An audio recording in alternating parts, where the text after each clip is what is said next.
what I was meaning was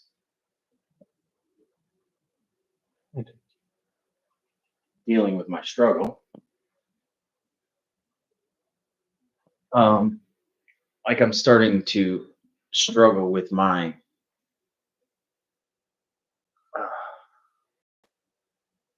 not belief in myself, the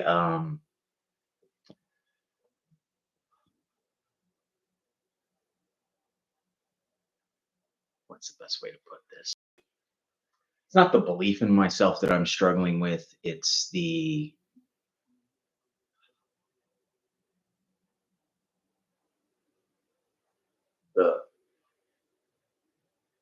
seeing the end.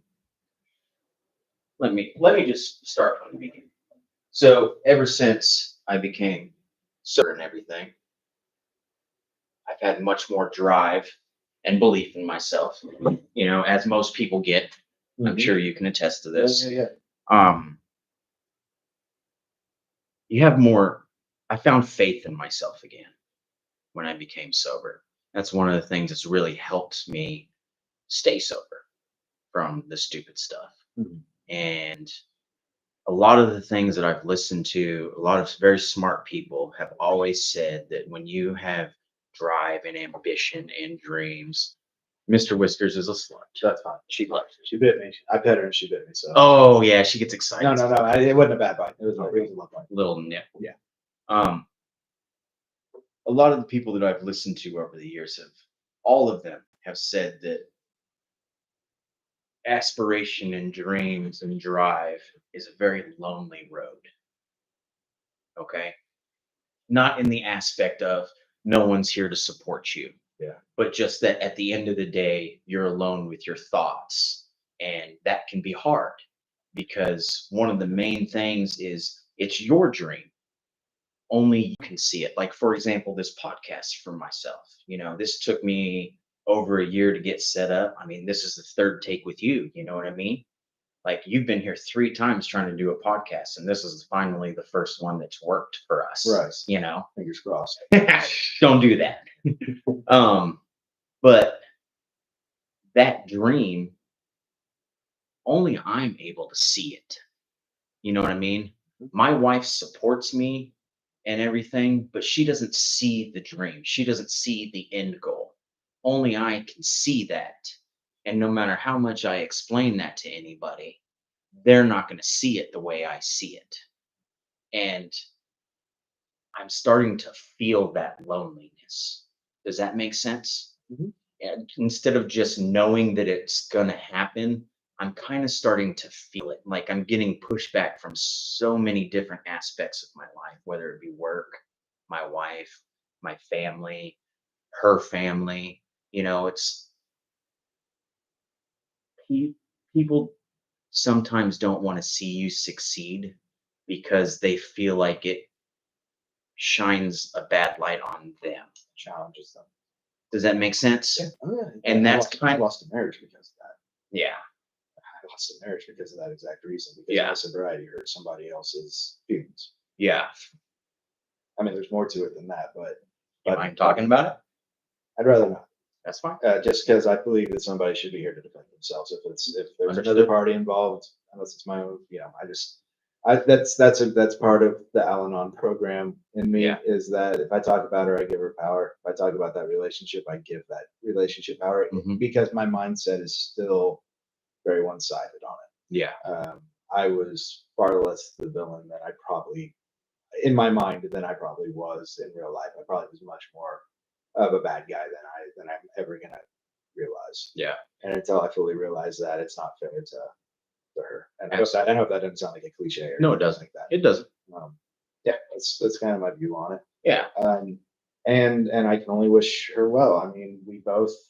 I can't speak to her alcohol. I can't say she's an alcoholic, obviously, because you can only qualify yourself. You can Mhm. only diagnose yourself. Absolutely. I just hope that she's well. I'm glad that I'm well. Yeah. Because I'm the best me I can be for those around me now. And that's all that matters because I don't know how long I'm here for. You don't get to drink for 20 years and walk away unscathed. You Right. don't get to smoke cigarettes 2 packs a day for 20 years and walk away unscathed. You don't get to snort morphine for a 6 month period and not lose some brain cells. You don't get to huff fucking air duster like bad, like going store to store for a 6 month period and walk in. I don't know how long I got. And I mean, I'm not trying to sound morbid, but I can't give everything to someone who doesn't want it when there's so many that do, and so many that thrive. I believe I have a light in me. It's not like a like my girlfriend. I made a joke. She goes, "Oh, I looked up what Zach means in the Bible, like what the term means." I go, "Oh yeah, God's chosen one." Like that's what it means. Is God? She's like, "No, it doesn't." I was like, "Yeah, it means God's chosen one." She's like, "No," and I was like, "Yeah, it's like a Jesus, Zach." But like I don't mean to be like I'm not that type of light. But I have been touched by other people's light. The light I have in me is because I have other people have given me their light and when I needed it. And a glass can only spill what it contains. Mhm. And You wrote that the other day. I did well. I stole that from somebody the other day. But you I wrote wrote you that. put it on a Put post it the on a other day. post I saw because that. I think it's something that it's a phrase that really means a lot. So a lot of time, either my cup was empty or it was filled with poison. It was never filled with good. It was either filled with bad intentions or it was those intentions were drowned out by substance abuse. Okay. And so now I have a cup that's filled with kindness and a cup that's filled with good attitude. Now I want to go back to what you were talking about. I don't. I want to go back to you feeling alone on journey to feel better and to achieve these goals and to be the sober you and to be the you are now.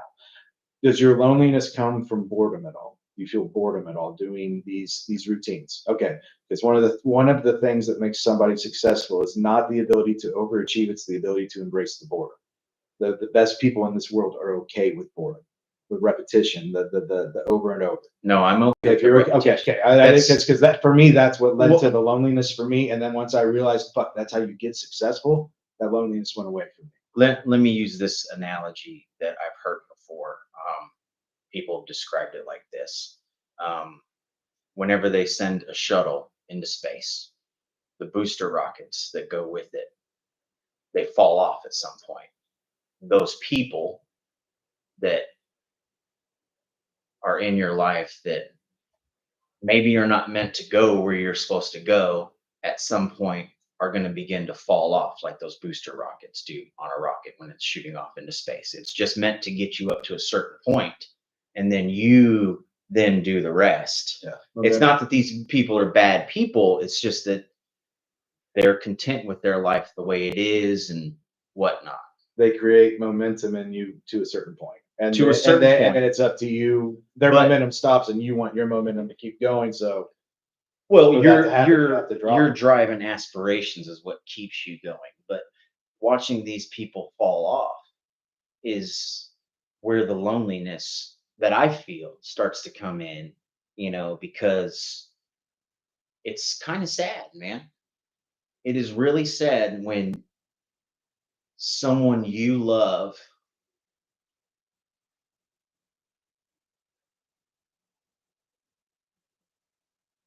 doesn't support you because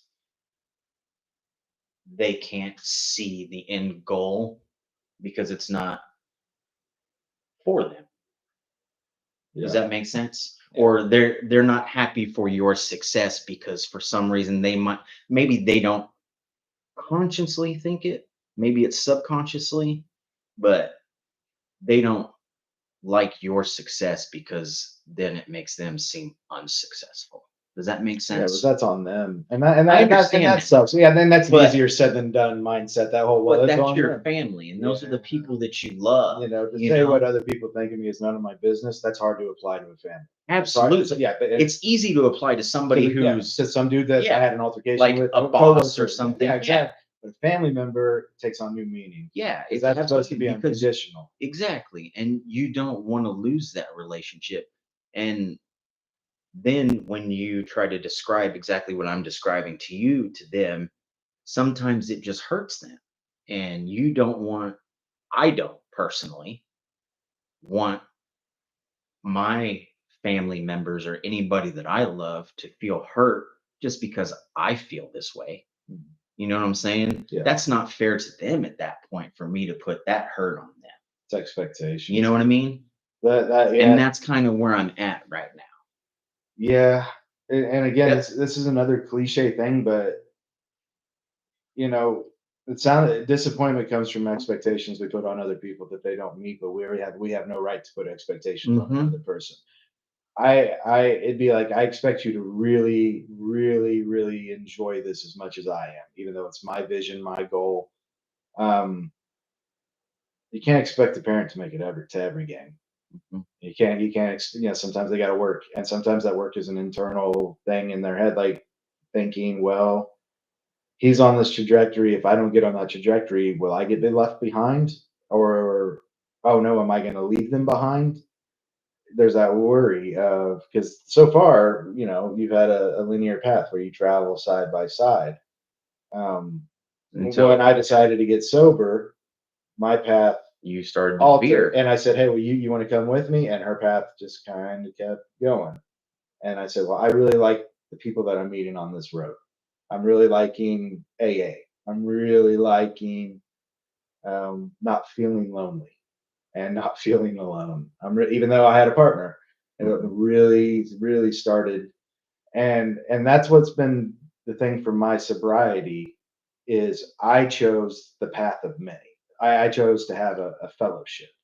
I couldn't do a solitude. I couldn't do a solitary attempt at it again. I had to have, even if it was a group of people that believed and I made them my higher power, I had to have that. Mhm. And after 90 meetings in 90 days, what I did like 140 meetings in 90 days because I needed it. I should have gone to AA 10 years before I ever got my first drunk. I should have gone to Al Anon 10 years before I ever had sex with my first drunk. It's just, but after that amount of time, you see enough miracles where you can tell me that you don't believe in God and I can accept that, but you could never tell me that I don't believe in God. I've seen too much for being taught to.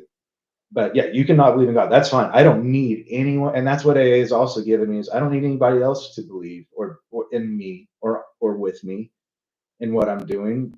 I've got a consciousness with a higher power. We had a conversation one of the days you came over for a podcast and you said my side of the street is clean. Yeah, yeah, And I that'll tell thought you that was a everything. really good analogy Yeah. Oh, about dude. that.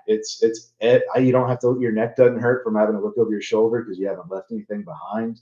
Like it's a daily battle. Like I've dealt with resentments a lot lately in my career. I've had some issues, and it's a wonderful career, and I love it. But it's work, and resentments arise. Somebody's not working the way you think they should work. You've taught them something that they clearly should remember, but it's the fifth time, and they still don't.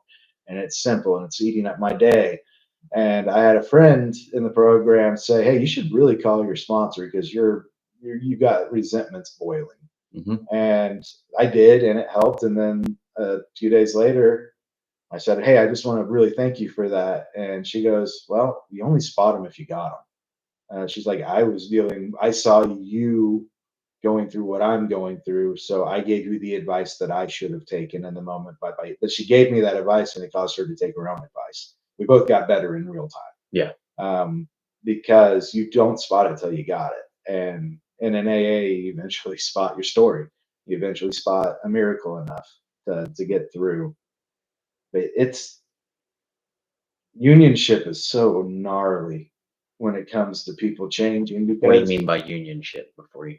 What do you a mean? marriage, family, Okay. you know, a home, an institution inside your home. Okay. The people that are in your favorites. Um, it's really hard unless you change for the good for people to enjoy it when you change. Um, my family loves that I'm sober. My family adores who I am now, and I love my family more than I've ever loved my family. I lost people from my past life to get that with my family. It was worth it. They are everything to me. Um, and they didn't used to be. It used to be friends. Friends were family. And friends can be a member of your life, but they'll never be family. Well, there won't be blood in that aspect. Yeah, they won't be blood, and I know not everybody has a great relationship with their family, and so sometimes friends is that family. I take that back. That was yes, because not everybody Sometimes has that. friends can fill the Yeah. void of family. Oh yeah, Absolutely. and they should, yeah, and there's a time and place for it. There's no black and white. There's always a gray. I understand what you're saying Yeah, though about but it's hard to accept change. I always think of Wayne's World when Rob Lowe comes down and tells Garth that they're going to be changing Wayne's World, and Garth has built this robot hand, and he turns to him and he goes, "We fear change," and then the hand starts moving. He just smashes it with a hammer. That's the entire scene, and I've always just thought, we fear change. Like I fear change. Change is terrifying, but it comes back to fear. Like I'm okay with change is far different than I fear change. But the change doesn't change. Like the change is the same. It's how I interpret that change that changes. I had a stroke, I think, halfway through that. starting to sound like Kamala Harris. I got a little lost in my own pompous. Uh, so yeah, that's a tough one. Your dreams are your dreams, and it's I'm not saying this is going to deter me from pursuing my dreams because I mean ultimately that's what's going to help change my life for the better. Not the only thing, but change my life for the better and for the my wife's life for the better, you know. Mhm. My idea is simple. I always break stuff down into simplicity. It's a fault and a strength, I think sometimes. But my thought is basically this: we've been poor. We can do poor. We can do struggling. Mhm. Why not try to be rich? Yeah. Why not try? What's the worst that's going to happen? We're going to stay right where we are. Yeah. Okay, we're here. You know, why not try and be rich? Mhm. Whether it be perhaps this podcast takes off and I make some money that way. Perhaps I sell my book. My book is a top 10 bestseller, or I do some comedy and I get a comedy special. My wife's business takes off and that makes us million, whatever it may be. Yeah. But why not try? Slip and fall at the You grocery know? store. You can do it all, man. Banana peel. You guys seem to be taking the long route. What I'm talking about is walking under a fucking forklift and getting real fucking mangled in it, and then you get some money, dude. Yeah. You guys want to do the hard American dream? Yeah, the hard American where dream. you fucking earn it and chase your own goals and try to do it on your own. I know. Well, God bless it. I support it. Damn sobriety and But- good thinking. But we're making a joke. Having thoughts like that, having thoughts outside the American dream box like that, where you're not just a 9 to 5 until you die. Yeah, that's gonna put that change that's a different world. That puts That's a strain. what I'm saying. That puts Like, a strain on That's where like you said, my road is going this way. Yeah. You know? And if you're on that road with me, congratulations. And I Yeah. fucking love you for it. But Could you have your roads are going, and then maybe there's just a little loop, and then you hop back on the road, and then so there's a dichotomy. I don't think that's up to me. Because another analogy that I've heard before is when you're rising and people are staying here, you can't come back down to close that gap. Mhm. They have to come to you. Yeah, Does that make sense? yeah, that does. Otherwise you're giving up Yeah, the truth of yourself to make other people feel better. Yeah. And that's not ultimately not going to make them feel better. It's still going to keep them right where they are. And it's just going to bring you back down. Yeah. So in that aspect, no, I don't think that it's one of those things. It's one of those either you come with me or you stay here. I still love you. And there's a lot of people in the world that are average and ordinary and they're great people and they do amazing things and they're lovely, but they're just not going to go down this road because they've decided to stay here. You know, that's not a slight on them and that's not a slight on No, me. nobody does. You know? There's no right or wrong. Exactly. There's no right or one way to do it. No, and unless you're maliciously out there hurting somebody, there's no wrong way to live. Another one I heard, have conversations with this hostess I work with regularly. We work together like almost 5 days a week, so we talk a lot. And one of the things I was telling her the other day was, damn, I just brain farted and it went away. Hate when that happens. That's all right. Where were we going? What were we talking about? Oh boy. Don't point at me. Dang Point it. at- You put me on the spot. You're the only person. Now I can prepared. think about it. Now I can only think about it as you're pointing. I hate when I brain fart like that. Oh, you're talking about a different analogy for what was it? That's brain farts suck. This hostess doesn't sound very smart. Just kidding. Sorry, yeah, if she listens, she must not be. Yeah, she'd probably say that. Well, let's take this opportunity to introduce you, everybody. This is Zach Smith. Hi guys. I argue that he was one of the best comedians, up and coming comedians in the Oklahoma City area. Thank you, Draws. And Draws also a very funny guy. Draws was a big part of where I am now. Like you're a huge part of where I am now. You were such an asshole in that comedy club to 99% of the people, but you were always nice to me. I mean, you were a dick to me. You were an asshole to other people, but you were a dick to me. I knew when you were a dick to me, that's when I knew you liked me. Same with Jason. Same with Angie. Same with everybody. Like I was like, once they're not an asshole and they're just a dick, that means you're in their good graces. And I was at that comedy club a fuckload. Yeah, when I first started. Oh yeah, and for years. We hung out sometimes 4 or 5 nights a week. Mm-hmm. Especially when you were emceeing. Yeah, consecutively. Featuring. Yeah, and then all of that, and so I might not be the comedian I was, but it helped shape me to be the person I am. And that. And the kindness and I text Larry and Terry, the owners, the other day, just out of the blue. God said, "Hey, you should really thank them for helping." Because the support that club gave me, not a lot of comics got that intimate of a relationship with the staff like I got to have at the Looney Bin. There were those people that did, but for an open micer, but only a few of the actual comedians, up and coming comedians, actually kind of got in with the crew that worked there, right? Well, because there were quite a few douchebags that came through. I mean, let's be honest. Man, there probably still are. Let's just But I'm very that was such a formative time in my life where I learned, hey, you are funny. You're good at public speaking, and those are things I still use in my daily life, even though I'm not on stage making jokes. Like I love still to use humor all the time. I still love to talk to people all the time. Doing comedy has helped with this. Yeah. Oh yeah, for sure, dude.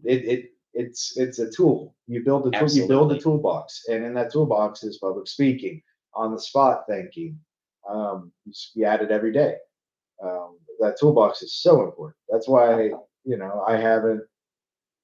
I went back out and did an open mic a few weeks ago, and I'm signed up to do the Bricktown Comedy Club next month for the first time at that club. And did you get any spots? I'll find out. I quit signing up for their monthly because I'm gonna try, and if not, I'm gonna talk to some people and say, hey, will you just at least let them know my history with this and see if they'll at least give me 5 to 10 minutes and see if I'll find a way. Yeah, but like a guest spot. Yeah, like a guest spot. But lately, I've had an inclination to go back because it can't be profit driven. I cannot have profit motive with this. I understand wanting to make money. I can't do that with that because I will lose sight. I'll become ungrateful. I will become me. Here's what I deserve. I don't deserve shit. I think the goal should never be profit.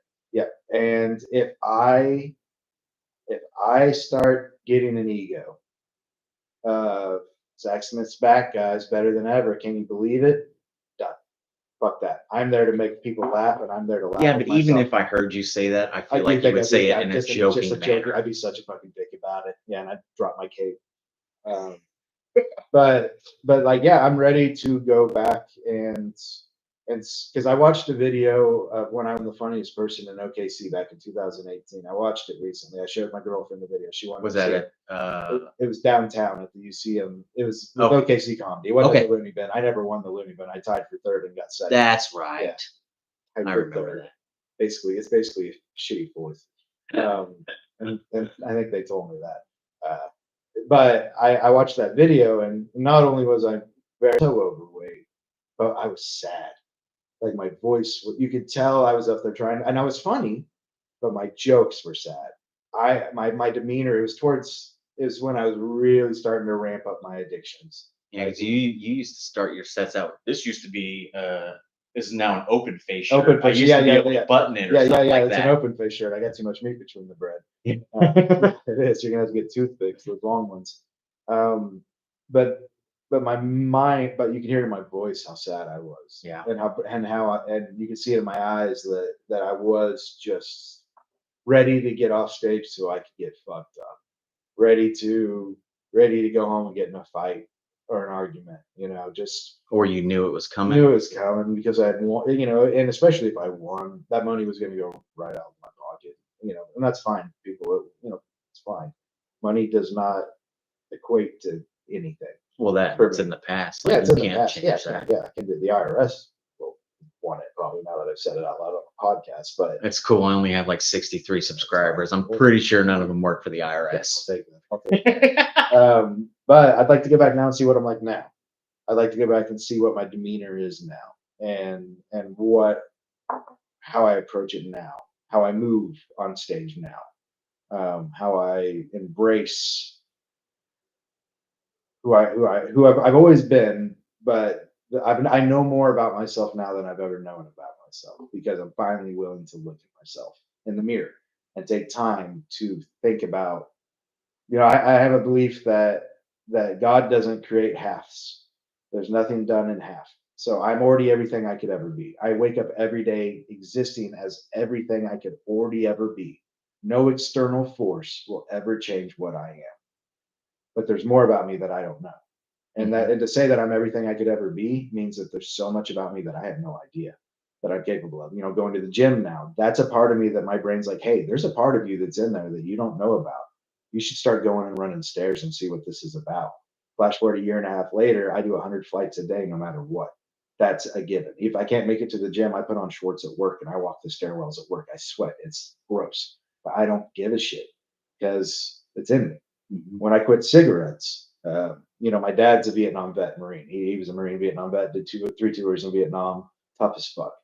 And I remember I had moved back to stay with them after I had separated from my wife at the time, and I wasn't doing well mentally. I was sober, but I was not well mentally. I was suicidal, and that's The because of me. beginning stages That's of sobriety. Yeah, Yeah, and that I was know because of exactly me. what you I was 3 4 months in to sobriety and just disconnected, disassociating at all times, not realizing how sad I truly was.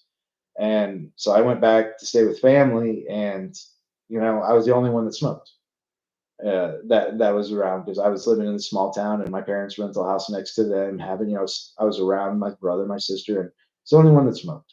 And then I kept talking about how I didn't have money, but I could always go buy a always have a 13 backup. pack of, yeah, I could always go buy 2 packs of cigarettes a day.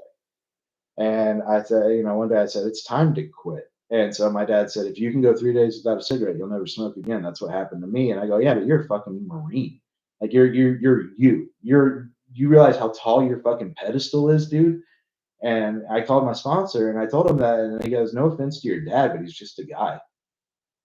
He's like, your dad didn't lift weights to quit cigarettes. He did it with his brain.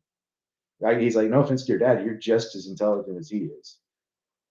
He's just trying to support you. So what I took as a challenge I could never match up to because it was my dad's challenge. It was a challenge from somebody that I thought I'm nowhere near who this guy is because he's a Marine. At the age of 80, still sun up to sundown, he moves and does not stop until the job is done. Mhm. And I haven't had a cigarette since April 1st because of that. So I've got a little over a year without cigarettes, and that's a gift. So, what was it in your head that caused you to switch that you were able? Like, I understand your description of your father Yeah. and everything, but was it just that you came to the realization that the people around you are no smarter than you? Is that No, what you're thinking? Like it came down to, they're not stronger yeah, than they're you? not, yeah, no one's better or worse than me. Mhm. No one's smarter than me. And I'm not saying I'm smarter than them because there's what the fuck does smart even mean? Yeah. I have knowledge that you'll never have about things, but it doesn't mean fuck all because it's just in my brain. Hmm. So fuck what I think other people know. Like I sat with the head of the place I worked for and showed them a situation that I had built, and to me, they were just a person. They weren't better than me. They weren't worse than me. Yeah, they might have a better college degree, but it's a college degree. That's fine. I know how to talk to people. Hmm. I know my strengths, and I realized that my dad's strengths are in me. They were just the tools that I hid in a box in the back of the garage Okay. and never put them in my toolbox. What I always took as a challenge I could never match up to because of his storied history and his ability to overcome. I thought I could never match up to it. It turns out he just wanted me to be like him. And he was just giving me a suggestion. Hmm. And I took it as a challenge I couldn't meet. Challenge. And so in the past, it would have devastated me. And I would have felt shame, but not because of him, but because of me. I'd feel shame that I didn't quit in 3 days. Yeah. If it had taken me 4 days, he would have been so proud of me if it had taken me 4 days to quit cigarettes. He did not need me to quit in 3 days. He just wanted me to quit cigarettes. That's all. Yeah. That's literally, and he's so that's he's pumped about that because I did the math and it's thousands of dollars, Dude. thousands, man. In days, I've gone back days of my life that I would have just sat on my back porch smoking cigarettes, Uh-huh. push-ups. It's Uh-huh. devastating, yeah, dude. So where were we even going with this? Oh, this shit's hard, but it's worth it. Yeah. Yeah, life is hard, but it's worth it. Life is gonna be a life. Just exist. Yeah. Act as if, drop the rock. There's rocks that we have tied to us, and sometimes they're people, sometimes they're ideas, sometimes they're addictions, sometimes they're just character defects. I react instead of respond. I'd rather respond instead of react, but I'm a human. Hmm. If I don't take the opportunity to pause, I will react, and that's not a good thing.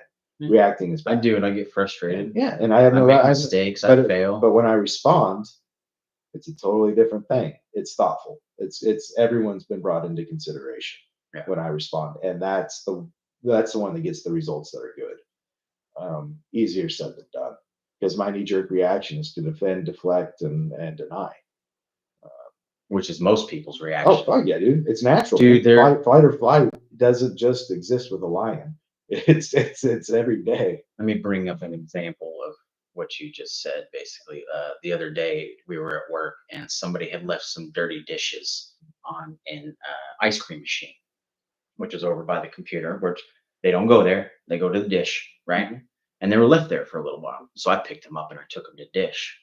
And at one point in time, me and the person who left it there was standing next to each other. And I was like, hey, bro, did you leave dishes over there? Oh, yeah, I did. I grabbed them and I took them to dish for you. And that's all I said, right? The manager that was there next to me said, he said something along the lines of, i.e., pick up your shit, is what, blah, blah, Mm. blah. And then immediately when he said that, the guy started in with some excuse of, oh, I got distracted, blah, blah, blah. So I said, whatever you got to tell yourself to make yourself feel better, dude. Yeah, Like just take accountability and yeah, move on, yeah. and that's what it's all about is just, he could have been like, you're right, my bad, won't happen again. That's all it takes. It's literally just like, got it. Thanks. Yeah. Or just got it. Like Yeah. noted. Yeah. Yeah. Yeah. Sorry about that. I got it. Yeah. And you don't have to apologize. Like I have a team that I don't need them to ever apologize to me. When I come to them with something, it's like, look, this is just for you to know. Mhm. Like there's no punitive. There's nothing punitive about what I do.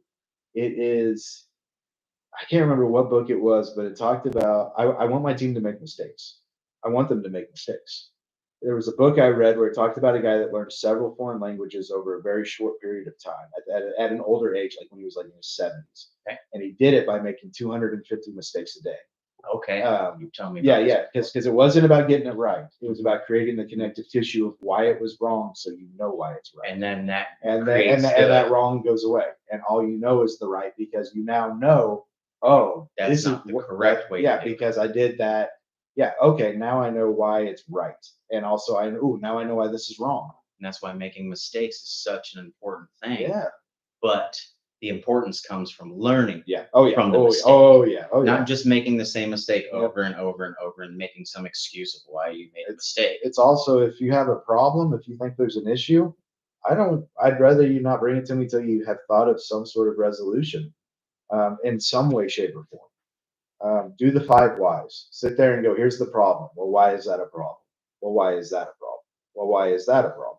Why is that a problem? By the time you get to the fifth one, you figured out what the fuck's going on and you fix it. And the five whys are difficult to get through, but they have changed my life. I do the five whys on almost every situation when I think it needs extra thought. And it's a situation where I just don't quite grasp it. Just backtrack it. Well, what is the initial root of all of this? And it changed everything. I tend to do that about a lot of things in my life, man. Yeah. Like the accountability factors, like even just like an argument with my wife, for example. Even if she started the argument, well, what did I do to make her feel this way that she wanted to berate me for this, or why, like you said, why? Kind of break it down in your head, and eventually you get to something. Yeah. A lot of time it comes down to people are people.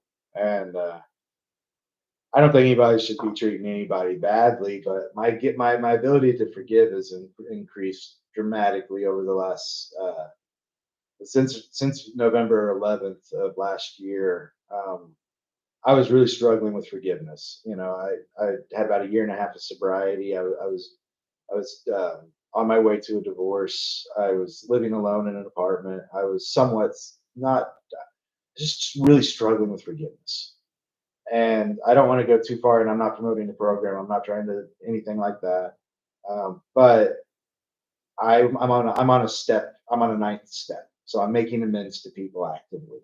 This is back in November Back in 11th. November, and Okay. still current. Okay. Still current. Okay. But and I'll just when there was a kid in high school when I was a senior and he was a freshman, and I was bullied in high school really bad.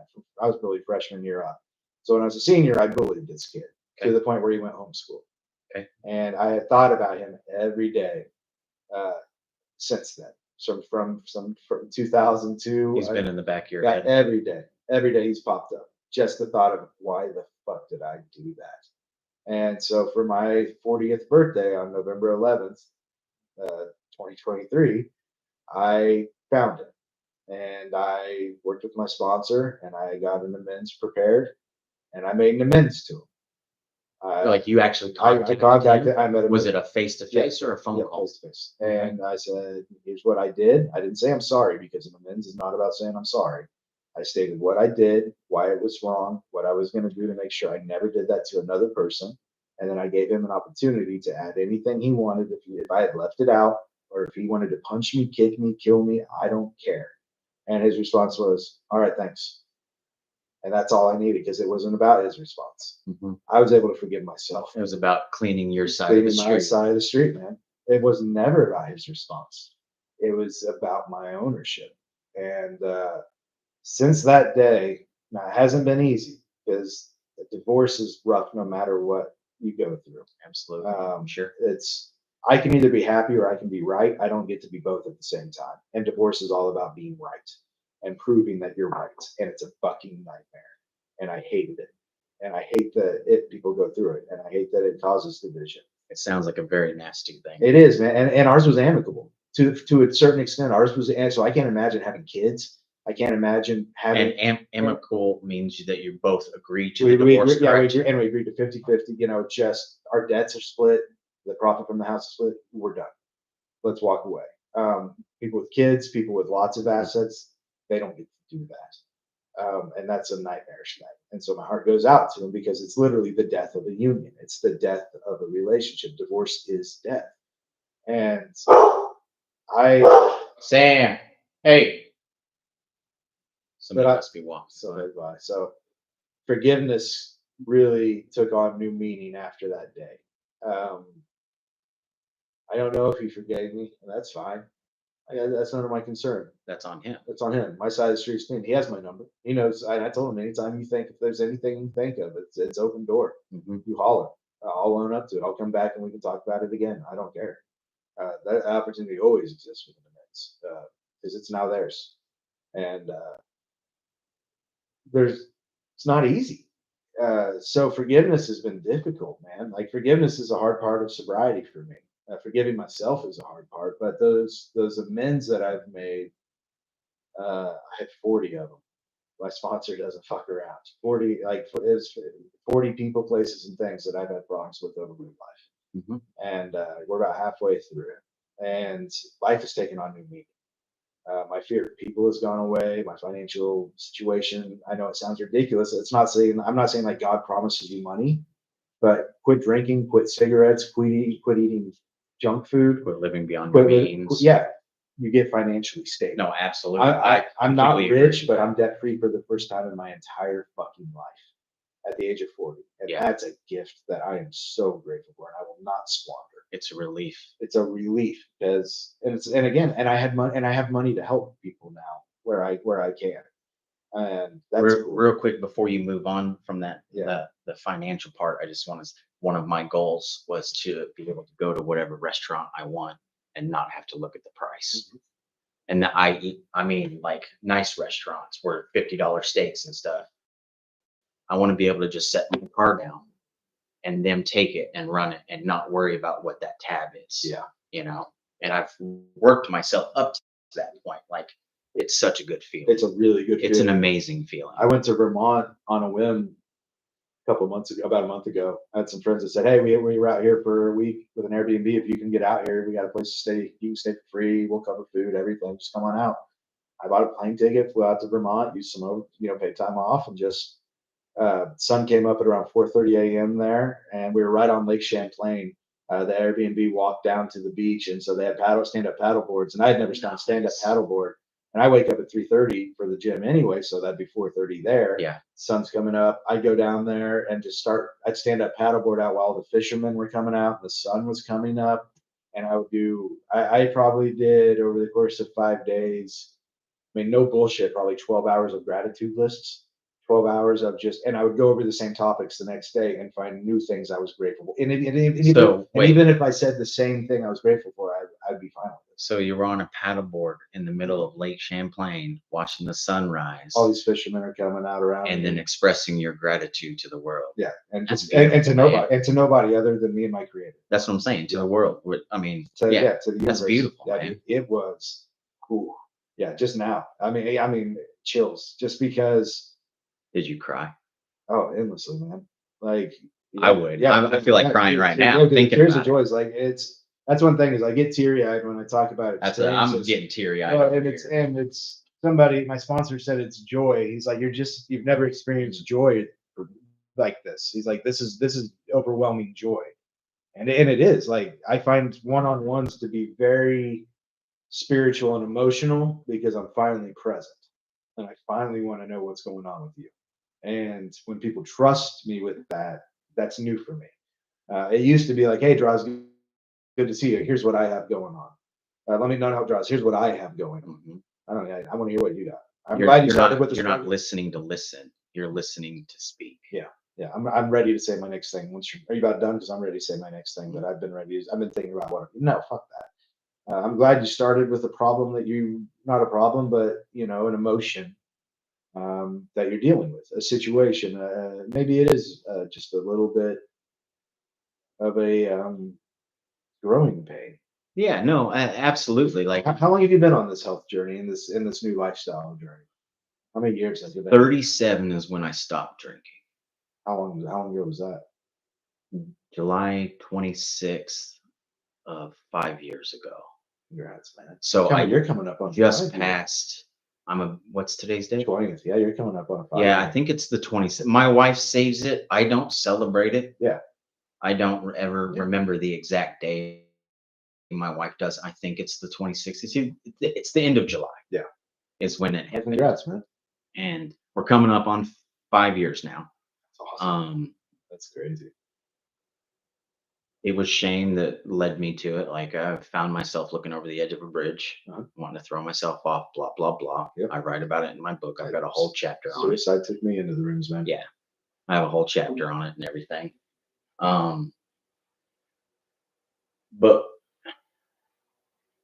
I've always run my entire life. I've always been a runner. I've always been healthy. Even when I smoked and drank and stuff, I still kind of ran, Mhm. just not as much as I do now. Right. Because you can't. your body's been poisoned Yeah. throughout the day. Yeah. Like, you know what I mean? There's no sweat But coming out. It's just toxins. yeah, you're right. um, Whenever I stopped, I hadn't quit smoking yet. I gave myself 6 months after I quit all the dumb stuff to continue smoking because I didn't think I could quit smoking and drinking at the same time. Yeah, yeah. I was like, I'm gonna fail if I try to do both of them at the same time. Yes, sir. I'm gonna fail. So I gave myself 6 months to quit smoking, and about 5 months, I had kind of tapered off the smoking, and I was hiding it from my wife because I worked at an office job. So I kept my cigarettes at the office. Mhm. Well, COVID happened. The lockdowns happened. Yeah. So I had to start working from home, which that's my desk right Yeah. there that I worked from. I can't take a break and go smoke a cigarette out front and hide that from my wife anymore. So when the lockdowns happened, I completely quit smoking and I just started running again and working out and everything. And then I entered a Spartan race. You know what that is? I believe so. No, they're kind of like the Tough Mudder races. Okay. You know, so this particular race was called a Spartan Beast Race, and it was in California. And I set it up for my 39th, 40th birthday. Maybe it was 40. It was either 39 or 40. Is what you're 62, right? I'm 42. Okay. 62. Thanks. Yeah, you Not that probably- much gray. Oh no, you got that. Like you got that. Like you're gonna look like you look the same forever. Well, with the way I've been working out, Yeah, people dude. don't believe that I'm 42. I know, dude. People don't think people. I've de-aged like rapidly. Me too. Yeah, Me it's too. fucking rad. Um, but I did this Spartan race for my birthday one year. I did it by myself. It was in uh, San Luis Obispo, California. And yeah, I think it was 40.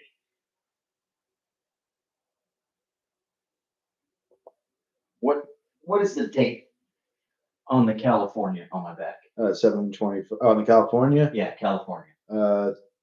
Which one's California? 3/12/22. There you go. 22. So 2 years ago. Okay. So 40. Okay.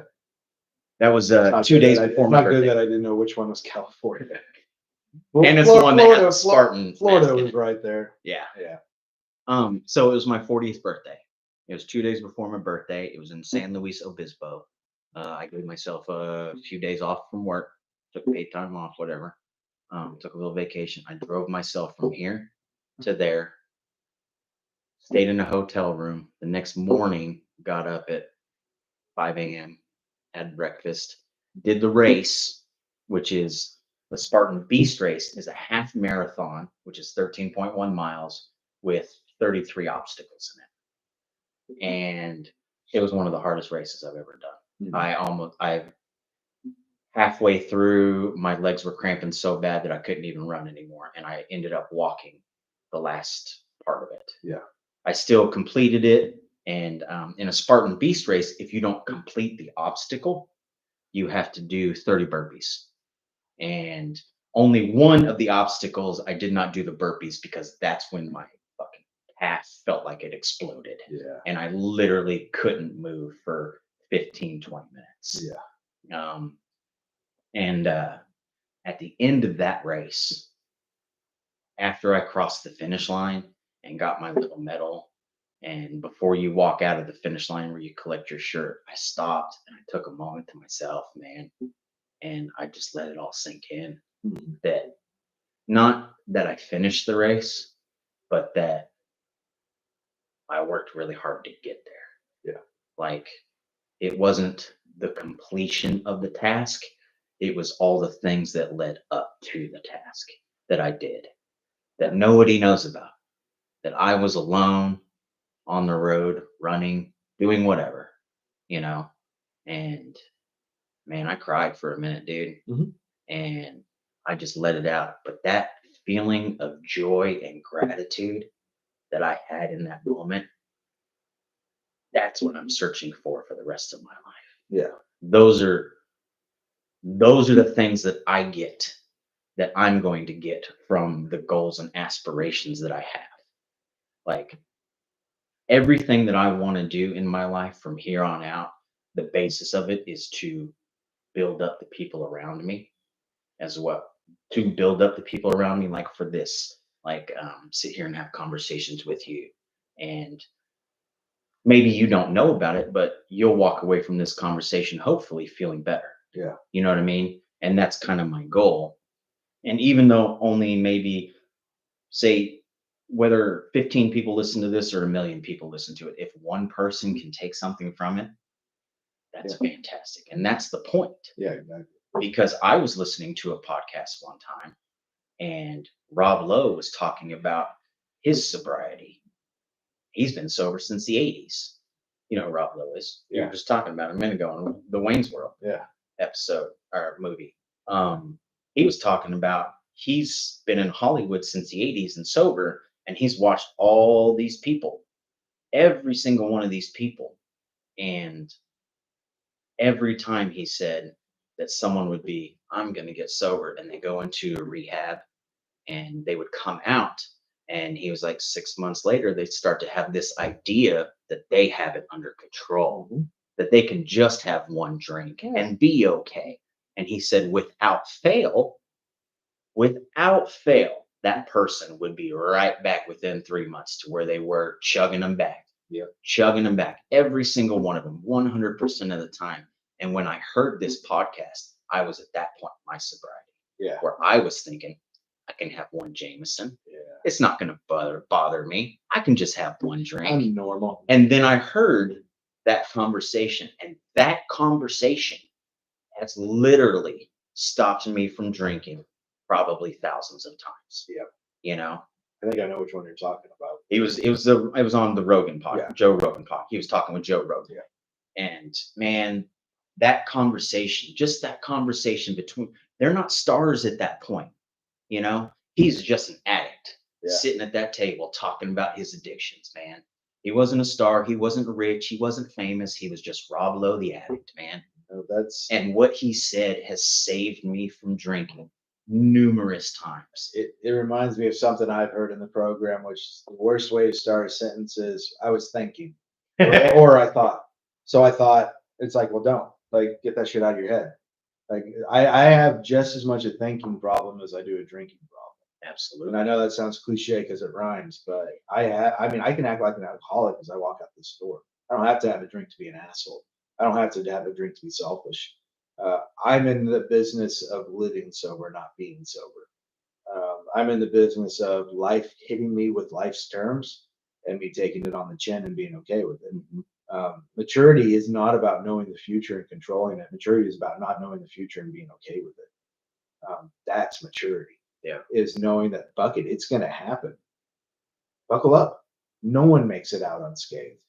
No one makes it out. We're all gonna die. Yeah, and if we brought in 10 other people that we pulled off the street and we all threw our problems and our troubles on this table, I would scramble to grab mine back so fucking fast. Because they're all very similar. And yours are terrifying to me. I know my problems. You bring in some other guy and you see what he's going through, I'm gonna treat him better the next time I see him. Looking at your neighbor's plate to see if they have more instead if they have enough will kill you. It'll kill you. And it'll kill me because that's my mindset is more, more, more. Why don't I have it? I should have had it. You knew I should have had it. Do you still have that I mentality can. now? I can. Oh, I 100% can. I won an award at my work and it fucked me up for 3 weeks. What do you mean?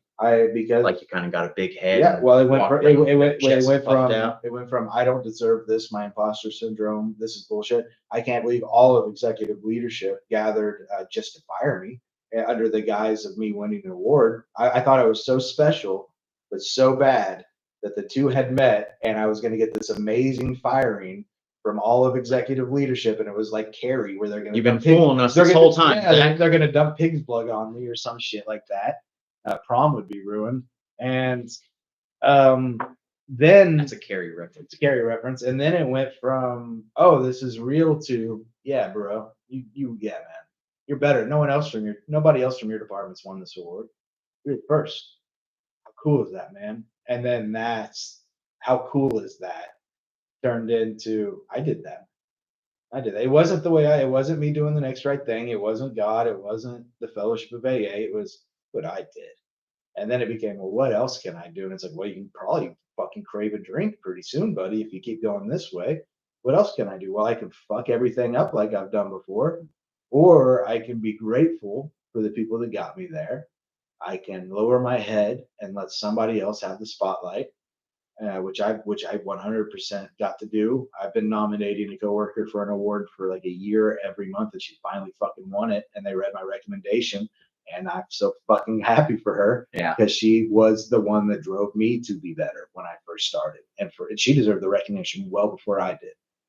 But that's the thing. That's I didn't choose to be recognized. It happened to me. That's life. Doing what life does. Life doesn't always give you shit. Sometimes it gives you the good. And another great phrase is life is going wonderful and it's a fucking nightmare. Because I don't know how to live a nice life. Yeah. I don't know how to live in the calm, in the You're new to present, it. in the happiness. Yeah. Yeah. I'm just expecting a bucket of shoes to drop at all times. I think that's one of the things that scares me, man, is success. Because it comes with a lot of responsibility and a lot of trust. Well, that and I have no idea what it's like. Yeah. I mean, I can listen to people talk about success all day long, but I don't know what it's like for me. You have a lot of successes. No, no, no. Well, no, okay, I okay. just On a just grand mean scale. like on a grand Yeah, scale. I got you. You know, Yeah. I have fantastic success. Yeah. Like I have a fantastic wife. I have a nice home. I have a nice life. You know, I have a job. Like I'm doing better than a Yeah. lot of fucking people. Yeah, A lot of but a large success. But on a large scale, success scares the shit out of me. Like all the things that I want to do every day, I get that like, am I deserving of that success? Imposter The syndrome. imposter Dude, syndrome. when you asked me to do this podcast, I was like, I'll just jump out the window about 5 minutes in and I'll do my thing. Because it's like, what the like I was telling my girlfriend today, I said, I don't know what I have to offer in this conversation. Like I don't I go to the gym, okay. I go to AA, okay. I go to work, okay. I go see my girlfriend, okay. That's all there is to it. There's On so the much surface, more. on the Yeah, surface. Like if I exactly. that's the cliff notes. Yeah, That doesn't involve the daily, we got 3 hours. We're getting into the book of you, buddy. there's a little bit, I guess, but no, it's getting better is everything in the grand scheme of it. You know? It sounds so redundant to The say. desire to be better. Yeah, just better than yesterday. I don't have to be better than me 10 years ago. That dude's fucking gone. Yesterday is just a little bit enough in the rearview mirror that I can catch a glimpse of the things I didn't like about it, and I can change today. Mm. But it's traveling behind. Like the more if I don't look at it quick enough, like that's why I do my 10th step every night, where I What is the 10th 10th step? step is we continue to take a personal inventory, and when we were wrong, promptly admitted it. Okay. So I think about my day. I think about my interactions. If I have something I didn't like, if I have an interaction I didn't like that I'm in the wrong for, or if it's something that bothers me, I address it the next day. Mhm. I don't let yesterday bleed into more than an hour of the next day in terms of fixing it, and it works. It's just cleaning my side of the street every day. Mhm. That's all it is, and you feel better about it, and you create better relations and relationships when you do that. It's easier said than done because I still want to be right all the time, but that means I don't get to be happy. And Well, you're a smart guy. I'm trying, man. Like, and I credit sobriety for that. One thing I've loved about sobriety is I've been willing to learn again. I didn't want to learn at all in the last 10 years of my alcoholism because it meant responsibility. If I learned something at work, it meant I'd have to do it the next day. I'd rather just not learn. I'd rather not learn because I didn't think I could. And in sobriety, I've learned that I'm extremely intelligent in a lot of ways. And I have more and intelligence isn't lost. It's something that you gain every day. And that's my way of looking at it now is that it's not sure it's not too late to get healthy. Sure, it's not too late to change your addictions. It's definitely 100% not too late to get smarter. And I always thought it was. I don't know why, but I had convinced myself that after college, you don't need to read another book. What do you don't need to get smarter. You don't have to take a Yeah, test. you've reached your peak. You're good. And now Which is it's totally not true. totally not true. After doing 75 hard and reading as many books as I did and listening to as many books as I did over that 75-day period, I mean, I still read, and I am not in any reading program. Like, I have devotionals that I do that are our reading. It's important to me now to have different perspectives. I've learned a lot about leadership during my sobriety. A lot about leadership. Leadership has fascinated me. The CFO for where I work is a man that I admire, and I admire his adaptability when it comes to leadership. No sacred cows. If an idea is bad, it's bad, no matter who came up with it. Fix it, But you have to have a solution. You can't just walk up and go, "I don't like this," and then just stand there and wait for them to fix it. Yeah.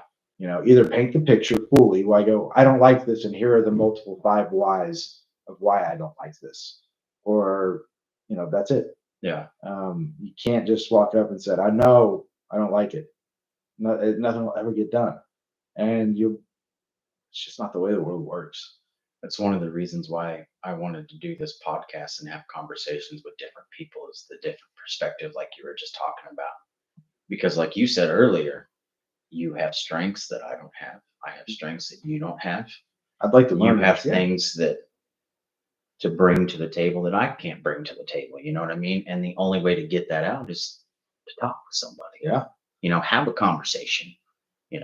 I finally wanted what people had, and it wasn't material. I finally wanted what people had, and it was spiritual and emotional. Like, I wanted that.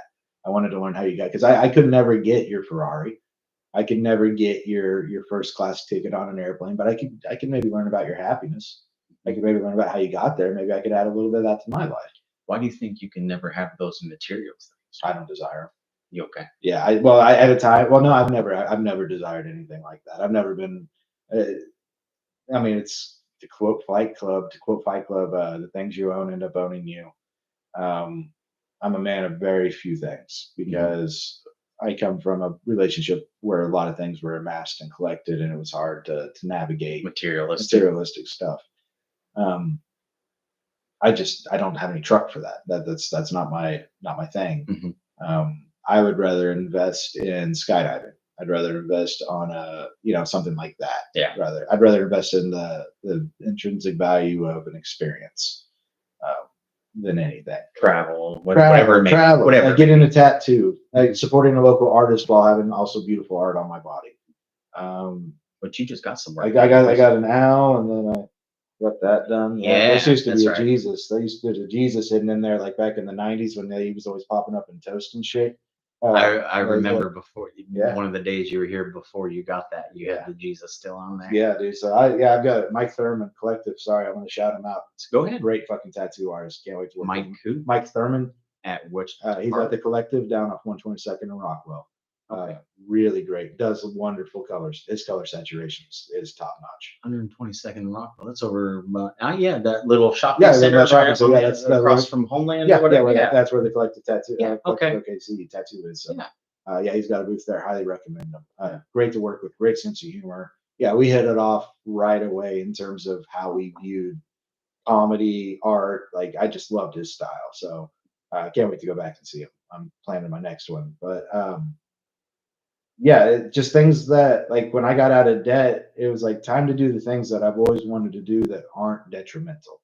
Before, when I had that much money, that meant all the marijuana I could buy. That meant buying nice whiskey. Once I had money, it meant buying the nice whiskey. Now it means, I remember that. Oh man, yeah, I get Rich and Rare Reserve. It was the one. It was the one with the. It's still gutter whiskey. I used to owe my drug dealer when I got paid. Yeah. I used to owe him like half of my paycheck. Yeah. When I would get paid, because I would get fronted. Mm-hmm.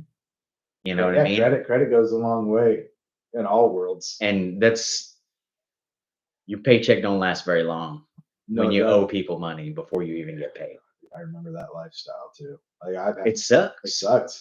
Like, towards the end of last year, I had to take out a bunch of payday loans because I was paying half a mortgage, paying for an apartment, paying for, I was living outside my means by $400 a month, and I had no addictions. I wasn't smoking, I wasn't drinking, but life was just dealing me some hard shit at the time, and legally I had to do what I was doing. Dude, whenever my wife, after she came home from her coma and being her stint in the hospital, and she wasn't working for 2 years, during that time, every month without fail. Without fail, I would owe the bank Yeah. $400 to $800. And that's not even including the overdraft fees that would come out after that. Like it was ridiculous, Yeah, buddy. dude. Rough. And that feeling sucks. Like that was one of the driving forces that led me to that bridge, man. Mhm. You know, Oh, financial not the only one, but you yeah, know, one of. financial insecurity fucks people up, dude. Mhm. Man, it's gnarly. Like I'm glad to be out from underneath all that shit because Me too, man. I mean that was One of the dark period. best things that me and my wife ever did was get to a point where we don't live beyond our means. It took a while to get there, and it is a long, hard fucking road. You're not going to get a budget right for at least You're 3 to not. 4 months, man. You're not. You're not. You don't know. Maybe even a year. Yeah. Oh, dude. Yeah. And there's no black or white with You it know? either. Yeah. But it's not perfect. It It sucks. sucks. It's a hard look. It's like going through therapy, but they're like, hey, fucking face up to it, bro. Yeah. Look at the stupid shit you're buying. Yeah. You need another shaker. You have 7 shakers. What are you doing, bro? Just because you don't like washing them. But getting to that point, man, is a good feeling. Yeah. Yeah. It's a great feeling. It really is. Just knowing that if I need it, I have it. I got the money if I need it. I can be okay, and I know that I'm adding to it every month. As long as I have no major outstanding issue come up, I can add to it every month a decent amount. I like to I go with the 70, 10, 10, 5, and 5 is what I do. So 70% of my income goes into our mutual checking. 10% goes into savings, mutual savings. 10% right now is paying off debt. After that debt's paid off, that 10% will then go into the stock market. Yeah. Then the 5 and 5 is my personal checking and savings account. Mhm. 5% goes in the checking, 5% goes in the savings for things that I might want. Yeah. You know, what, like, for example, there's a conceal and carry gun that I want that I'm saving up for. You know, that comes out of that 5% that goes into my checking, you know? So that way, you know, every time, no matter what I get paid, those things go into those little things. So if something does arise, it's there. Yeah. You know, and that's one of the things that's helped us. You know, my wife has her personal stuff off to the side as well. Like, I'm not keeping this from her. She's aware it's there. Yeah. You know what I mean? Um, but like you've got to figure something out like that. Do you do anything like that? Like, I do envelopes. I've what do got, you, what's that? well, like if I want to do something special, like I've got money going into retirement through my job. I've got a really good So like a 401k. yeah, and a Roth, and I'm set up real good. And I also have savings. I have a decent amount of savings, and I haven't invested yet. Past what my retirement is and all of that. So that's the plan next. But I have an envelope system, so uh, internet envelope. What is your envelope system? It's basically from Dave Ramsey. It's just an element of what Dave Ramsey did, where I have envelopes with a name for like rent, then an envelope will have internet, and I fill those envelopes with that money. Oh, so that's like your bills and Bills. stuff. And so, like, if I want to have something fun to do, that envelope might take a little bit longer to get filled than the other ones. But if I want to go on a trip or if I want to get a new tattoo, it might take 3 months, but I'll add to that envelope. I'll take a little bit of a percentage and kind of build. And and it's like 3% that I'm willing to spend on those few things that are outside of my normal. When I went on that trip to Vermont, I was allowed some overtime, so I worked like 80 hours one week and it paid for the trip because yeah, I could afford the trip, but it wasn't part of my plan. But you would have had to take from those things. Something else would have suffered eventually because that was an unaccounted $800. That wasn't in the books. That wasn't planned. So that's a financial emergency if you think about it. And Yeah. I do the $1,000 of emerging fund. I got the 6 months worth of. I'm set up now where I have about a 6 month buffer between me and destitution. Yeah. Which is enough. and that's without unemployment. That's without a Which severance package or anything. to like explain to people, the 6-month buffer is, say you were to lose your job, that. Yeah, you have enough funds if I to had no support you for passive 6 months. I had no income at all. Yeah. I could support myself for 6 months. Okay, I just wanted to explain Yeah, that just in case somebody didn't. Yeah, so that's where I've set myself up to be, and it's tough. Like budgeting was rough, even for one person. Budgeting was rough. I had never done a budget. My wife and I never did a budget. We were bad with money, bad with money. Paycheck to paycheck, 5 cents left in the paycheck. We both made enough that it shouldn't have been that way. Yeah. But just bad with money. You got it, you spend it. It's like paper towels and money. I just think they're always going to be there, and then they're gone, and I cry, and I have nothing to wipe my dick with, and uh, can't get too serious. But yeah, budgeting was gnarly just for one person. Now I have it down to a science. I have a very strict diet. I don't deviate. The biggest thing I spend money on now is protein powders because I have a Ninja Creamy, so I make ice cream now with them. Because as an alcoholic, I crave sugar every second of the day. Dude, Every second of the day, tooth, such a sweet tooth, but I don't do sugars. I quit. Like I'm a year off of added sugars. that is the one thing I give myself. I can't. I'll eat the entire fucking. I like cake. I like ice cream. I like cookies. I'll drive a fucking truck off the road, kill the driver, sit in the back of it, and just eat fucking sunny gummy sour worms. And I'm a snacker. Yeah, Like I like little snacks. I eat rice cakes all day. You know, I have the same breakfast and the same lunch, but other than that, I like snacks. You know what I mean? But a Ninja Creamy, dude, I made a cinnamon toast ice cream. It's just protein powder and unsweetened vanilla almond milk blended and frozen for 24 hours and then mixed in that. It's 140 calories, 30 grams of protein for the entire pint of ice cream. And it's so fucking good. Get a Ninja Creamy now. Walmart has them on sale. I got a person to buy one last night. I talked to a young couple into getting a creamy as a. And that makes ice cream. Yeah, it makes ice cream, dude. And you can also make sorbet and milkshakes and shit in it. But sweet tooth cravings are gone. But I had to adapt because I was right on the verge of cracking. Like about 2 months ago, I was like, something's got to give. I'm working with my trainer. I'm burning body fat. My muscle mass is just getting jacked. I'm lifting heavier than I've ever lifted. I'm running. I'm jumping. God, I really want some sugar. Yeah. I really just want to derail all of this by getting a pint of sugar of ice cream and just eating it in one sitting. I just want to do, and you can do that. I know you can have Dude, one. I know you can. Me and my wife ate a half a gallon of ice cream. There's nothing wrong with that. Hours Nothing wrong with that. See, root beer float. We got root beer float. Man, we had a friend over, and we made some chicken. We grilled some chicken and some veggie skewers. And my wife was like, "What do you want for dessert?" And I was like, "Root beer floats. Love root beer floats. Oh man, love. I love a good. She ended up getting a half gallon of Bluebell vanilla ice cream and A&W root beer, and we have some A&W root beer left, but no more ice cream. It was gone in 24. But between her and I, my favorite, I like the soupy ice cream that forms on the side. Oh, and so yeah, it's kind of. You're speaking my language. You know what I'm talking about? Yeah, right? That soupiness. Me? When you flip it and then you get like the soft off the. I like to mush my ice cream down and mix it up to kind of turn it into a shake and then eat it. My brother has looked at me weird my entire life. My oldest brother, he's like, "Why do you do that?" I'm like, "Because I like it." It's like I eat cereal out of cups. Fuck bowls. I want a cup of cereal. People don't like it. People go like, "Hey, don't do that at my house." And it's like, "Fuck you." Fuck you. Yeah. It's like I remember waking up from a party and they'd be like, "Who ate cereal out of this cup last night?" Like people were fucking furious about it. I was like, "It's not a big deal, guys.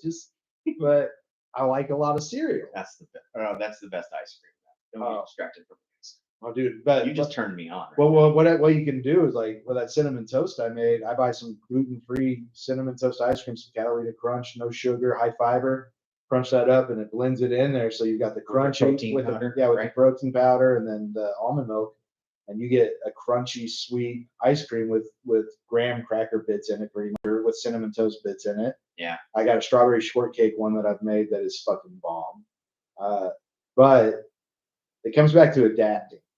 I wasn't ready to give up, and so I had to pivot. Like I didn't want to give up my progress. I didn't want to go back because it's a slippery slope. Everything I do is a slippery slope, whether it's positive or bad, because I will do it alcoholically, which means I will do it with everything out till I'm sick, till I'm broke, until I can't move. and I want more and more because I love everything, and I get it. Everything I got until I don't, and then it's on to the next thing, and then I get that. It's probably why relationships have failed for me in the past because I don't know how to do things in moderation at all. The gym has been something I've had to learn to do moderation with, but I still don't. Exercising for me, like Yeah, the obsession of exercising. I've yeah, had to, like this past week, I really haven't run because I've done did tweaked my hip flexor yeah. doing some. I started running stairs at the PCO Mhm. stadium recently, and it was literally not this past week, but the week before I started running the steps because in training for my 100-mile race, a lot of times there's mountains in those Mhm. races. We don't have mountains here, so Bleachers are a great way to run. one Monday morning, I was running by and the football team was out there practicing. So I was like, "Screw it, I'm gonna stop. I'm gonna ask the coach if I can just run." Can the public go and run the bleachers? I don't think so. I do not think it is a public track. Yeah, That's usually when they're not using it, it's usually chained yeah, up. that's what. Yeah, There is a public track at Northwest Classen, but it doesn't have stadium steps. the I Um, had to get a special card from the school. Like, yeah, I had in Cherokee when I was staying with my family. I used the bleachers there, and you go to the school and they give you have to fill out a form. They do a yeah. check, but they'll give you a card where you can scan in and actually get in and use it during a certain time. Well, And this that's what saved my life. Like stairs saved my life. PCO, they have the old school chains Yeah, locked up on their yeah, yeah. gates. I'm sure a lot of them do.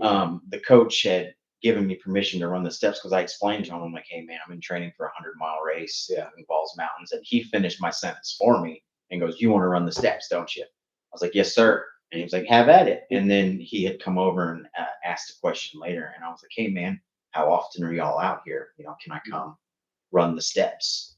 And he was like, 5 days a week, 8 to 12, we're here, Monday through Friday. So, in that time frame, if I stop by, That's nice. they've given me permission, but I don't think this anybody can walk in. Yeah. That's why I talked to the coach first. I might talk to. So I'd like to get back to run. I like the stairmaster, but I love walking downstairs is just as important as going upstairs. Yeah. And Walking down is so important for your. I like to walk them backwards, Yeah. go up backwards because you're using that different muscle group and then turn around and run them. Yeah. And then I can sprint them. And then you can You know what I change. mean? You can do a step in between. I can do 2 steps. And then step Yeah. backs. I do a lot Yeah. of 3 up, 2 down, and just trying to do math Mhm. because a lot of training for me has been movement to movement to movement to movement, memorize those movements. And my trainer's got the philosophy: if you do it wrong, we're going to start over.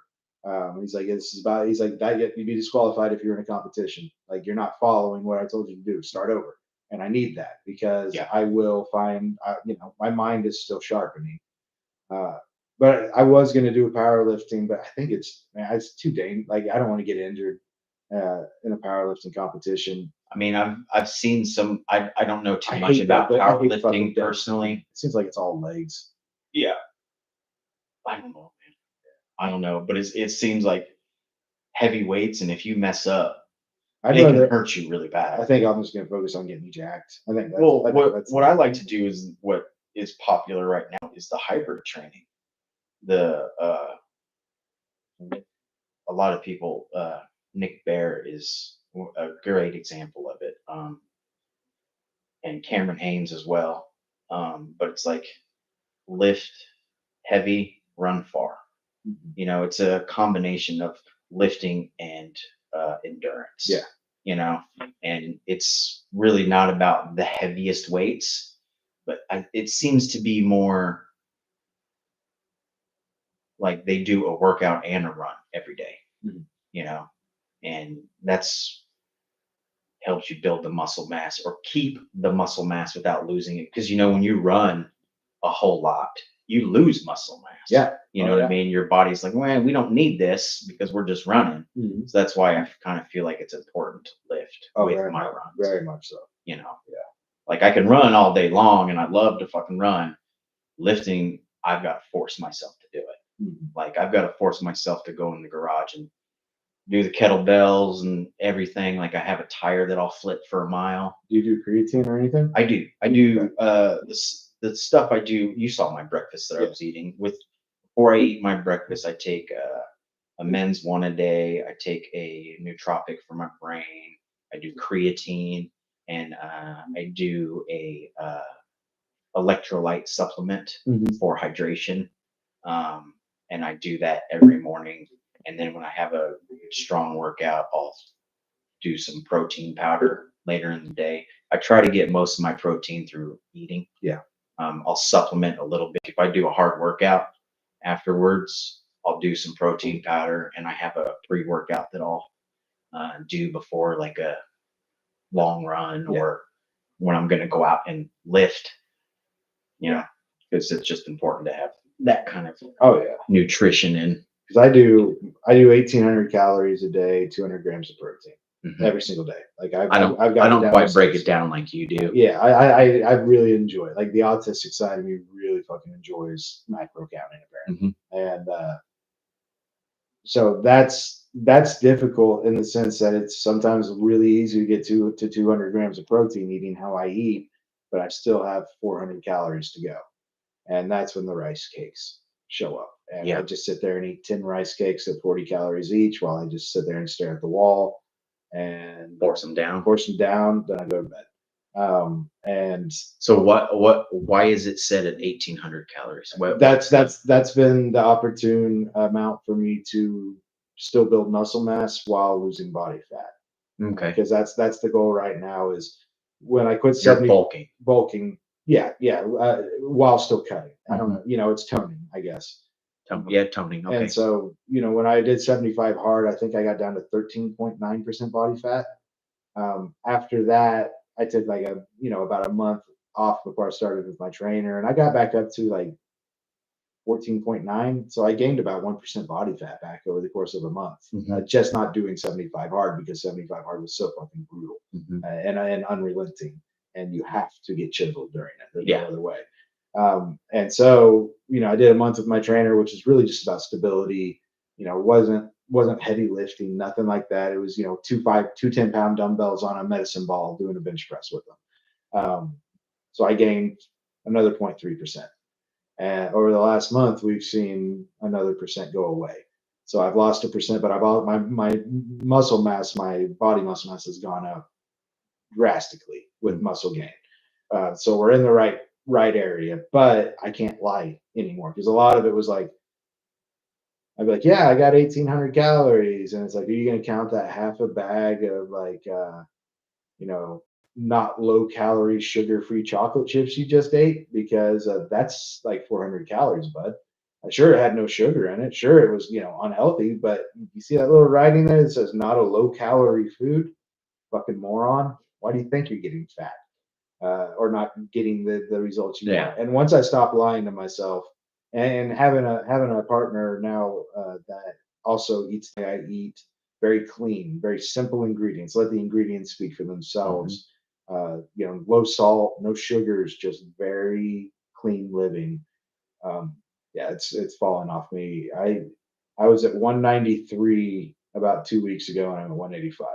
Nice. And it's just from I changed my cardio from just stairs to battle ropes and endless ropes and sleds, and so I have 2 days where I do 45 minutes of just ropes as a form of cardio. And that's The where you're battle, doing and then that. jumping jacks with them, Yeah. and side to slams, and then have the endless ropes where and then you do long grabs, where you can grab it and slam it. Dude, those long grabs, that just Yep. Yeah. tears you So up. so I go 10, 10, and then I grab a sled, throw two 35s on it, push to the end, 20 push-ups, push to the other end, 20 push-ups, constant heart rate of Or 160. I was gonna say, are you doing this? You're in the hit Kind kind of, of yeah, training, kind of training, and that's not every day. high High intensity intensity interval training. interval training. I do it without the breaks. I go 30 minutes cardio. It's about endurance. It's about going. So the other days I get on the stairs, stairmaster, and I do about 45 minutes on there after a workout, and because this is separate from when I'm with my trainer. Mhm. My trainer and I go hard. So I go hard twice a day, no matter what. I do cardio 6 days a week. Work out with him 5 days a week. Um, and That's good. I like that you give yourself a rest day. have to do. Me Like, too. why? And it's I not. have. And it's not always the same day. Yesterday was a rest day because my body said you can't fucking do it, dude. Do you have to force yourself not to do anything? Because I Yeah. do. Yeah, Like, I played two punk albums on drums yesterday just because I had to get the energy out. I was like, I'll play Zeke's Kicked in the Teeth twice It's only 20 minutes long, but it's 30 songs, and it showed that I ran 5 miles without going anywhere on my watch. But yeah, I have that energy that. Sundays are my rest day, and those days Sure. I feel like a bitch. Well, like I go play disc golf, which it's not technically actual workout, but it's a nice 2 to 3 mile walk, Yeah. nice brisk walk with some movement, But you're not- dynamic movements. but you're not straining. I'm sweating. My heart rate is staying, 80. But so I do that. Like I'll go to the gym after I leave here because I didn't work out yesterday because my body yesterday was supposed to be a day of workout, not with a trainer but on my own, and my body said no, but like you can't. We need a minute because I've been going real fucking hard. That's a dude. The older I get, the more and more I have to listen to my body. Like I said, like my hip flexor on my left side has just been aching, and I'm like, if I go run, like I took a run. Yesterday was the only time I ran this past week. Yeah. And I did a slow 9 to 9.5 minute mile pace for almost 6 miles. And I felt good. I was just kind of cruising along. But then about an hour after that run, my hip was like, hey, man, we still kind of hurt. Let's not do that tomorrow, you know? And it's very important. My pride has hurt me several times before. There's no reason it wouldn't hurt me when it comes to physical activity. Absolutely. My pride will put me in the ground. That's what on my rest days, man. I feel like a bitch. Yeah. I'm like, are you going to be a bitch today? Like, I kind of need to be a bitch today. Well, and I also get the fear of is one day of not putting in the work going to lead to 2 days of not putting in the work? Yeah. Is this going to lead? Am I just not going to come back from this one rest day? Am I going to? That's why I don't do cheat meals. I don't know if I'm coming back from a cheat meal. I don't really do cheat meals either. Yeah, because I don't think I'm going to come back from a bucket of fried I'm not chicken. the fucking Rock. Yeah. Like have you ever seen what the Rock eats on a cheat day? Fucking crazy, dude. But I mean, but I don't have personal trainers that fly with me everywhere and make sure I'm working out the way for or the it's a whole gym to go with. Yeah, or someone's here's $2 million, stay in the same shape you're in for 6 months. Here's $2 million if you do that. No, nobody's offering me that.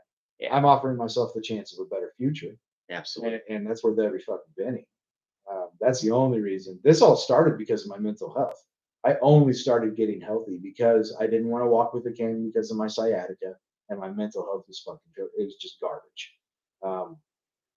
Once I finally realized what I was capable of, all the things I had convinced myself I wasn't, my mental health changed. Hang on one second. Hold your thought. I'm going to talk about that. I got to pee though. Yeah, I got to pee after you. Cool. Tell the people a joke. Well, Jeffrey Dahmer and I have another thing in common. You hate to hear it. You probably guys probably read about it in the news. Yeah, since I got on this health kick, Jeffrey Dahmer and I really are starting to be alike. We both like to bring home dates the night before. I like to eat mine before the gym. He likes to eat his in some wicked fashion of godless, macabre dinner. Mine is more of a long-lasting carbohydrate with sugars that break down slowly and allow me to get the pump that I deserve. His is more of a cannibalistic nature. So I'm kind of getting sick of people saying me and Jeff Dahmer have a lot in common when we really don't. And yeah, so there you go. I was laughing. Oh, yeah, it's a brand new one. Yeah. Did you just write that today? Kind of. That's what I'm going to say. I'll give everybody an old one. So I like to drink coffee every morning, and I like to use my coffee cup. Same coffee cup every morning. Without fail. Getting ready for work one morning, and my wife thought she'd be sweet and leave me a note. So I pick up my coffee cup to go make the coffee, and there's a note underneath it says open with a little heart drawn around it. So I think, oh, sweet, my wife left me a note. So I open it, and it says open again. So I open it, and then it says, go fuck yourself. But that's my wife. She loves me. If you got any jokes, you should put them in the comment section below. Gotta pee, gotta pee.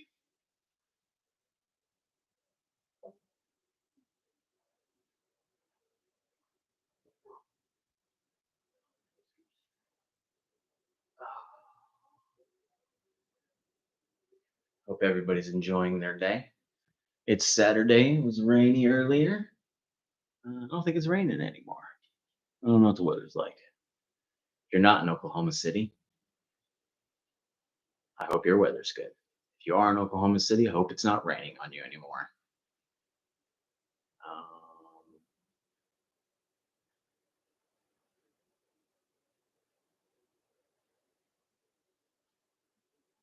I think I kind of fucked up that joke thinking about it. I may have messed that up. I'm not sure. Either way, you get the point. My wife loves me. I don't think he had to pee. I think he had to poop.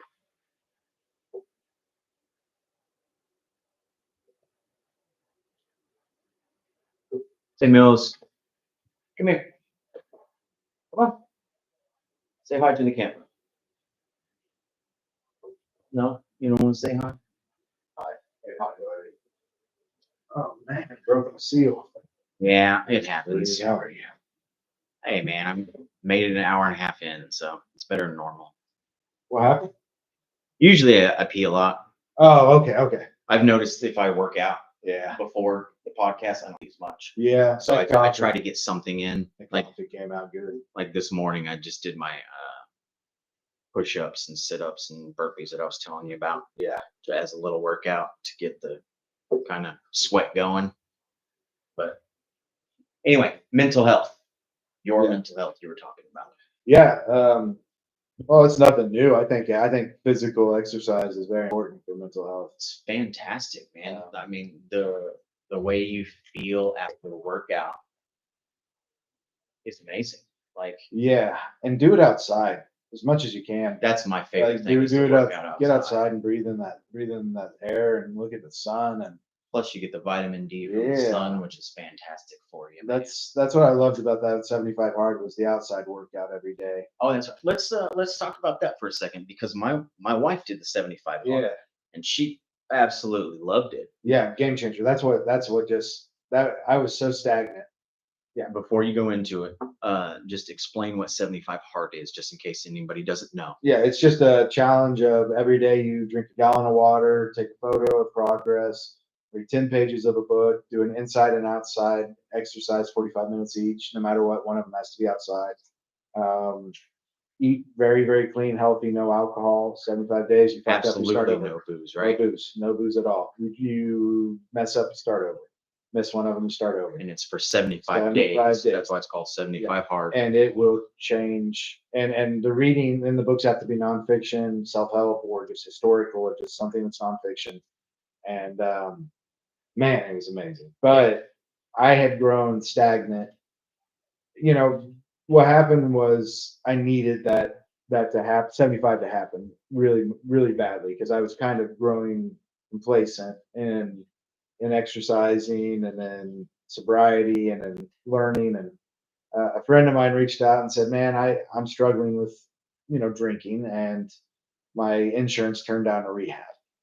This program does no alcohol. If we get a few guys together, would you want to do it? Because I know you don't drink." I said, "Of course, man, let's do it." And so we got 6 of us, and we did it. And All 6 of all you? 6 of you, and I'm talking people's relationships with their wives got better. People's relationship with their children, like the kids' behavior changed as a result of the dad doing this program and You're his leading by behavior example. changing. And instead of drinking a beer, they went for a 45-minute walk. Mhm. And all these people weren't bad people beforehand. That's not it at all. Like they're loving kids. They had great people, great families, but none of us knew what we were capable of. And the friendship and the real relationships with those other guys that I have now. I would do anything for them, and they would do anything for me. And there were days. My favorite thing about 75 hard was around day 40, whenever you've fallen into a groove and you're able to do it. It's business as usual, and you get bored as fuck. And that's where the idea that only successful people aren't amazing at everything. They're okay with the boring. They're okay with the habits that are needed to build greatness. And around day 40, you have to really lean into this is the moment where this is boring. It's just not fun anymore. It's just every day I have to make time to do these things instead of every day I get to make time to do these things. Um, Once I embraced the boring, it just became the best thing ever. And I mean, I got chiseled, dropped like probably 5% body fat. How did you embrace the boring up here? I looked at pictures from day one versus pictures from that day. I looked at the books I had read versus the books that I hadn't read for 9 years to 10 years because no one made me read a book. I looked at the text messages between me and my friends and saw on day 5 how one guy was struggling and all of us gathered around him and rallied him and reminded him what all this was for. Um, I just remembered all of the habits that had inspired me in the beginning. I went back and looked at them and It's the mailman. Samuel, it's just the mailman who comes every day. Well, except for Sunday. That's the day. I love it. It's adorable. Oh, my big protector. Oh, hey. Oh no, it's a cat. Oh no. Staring at you. Quit it. Quit it. Hey, come on. That's Buddy. Buddy's a nice cat. He's a black cat from next door.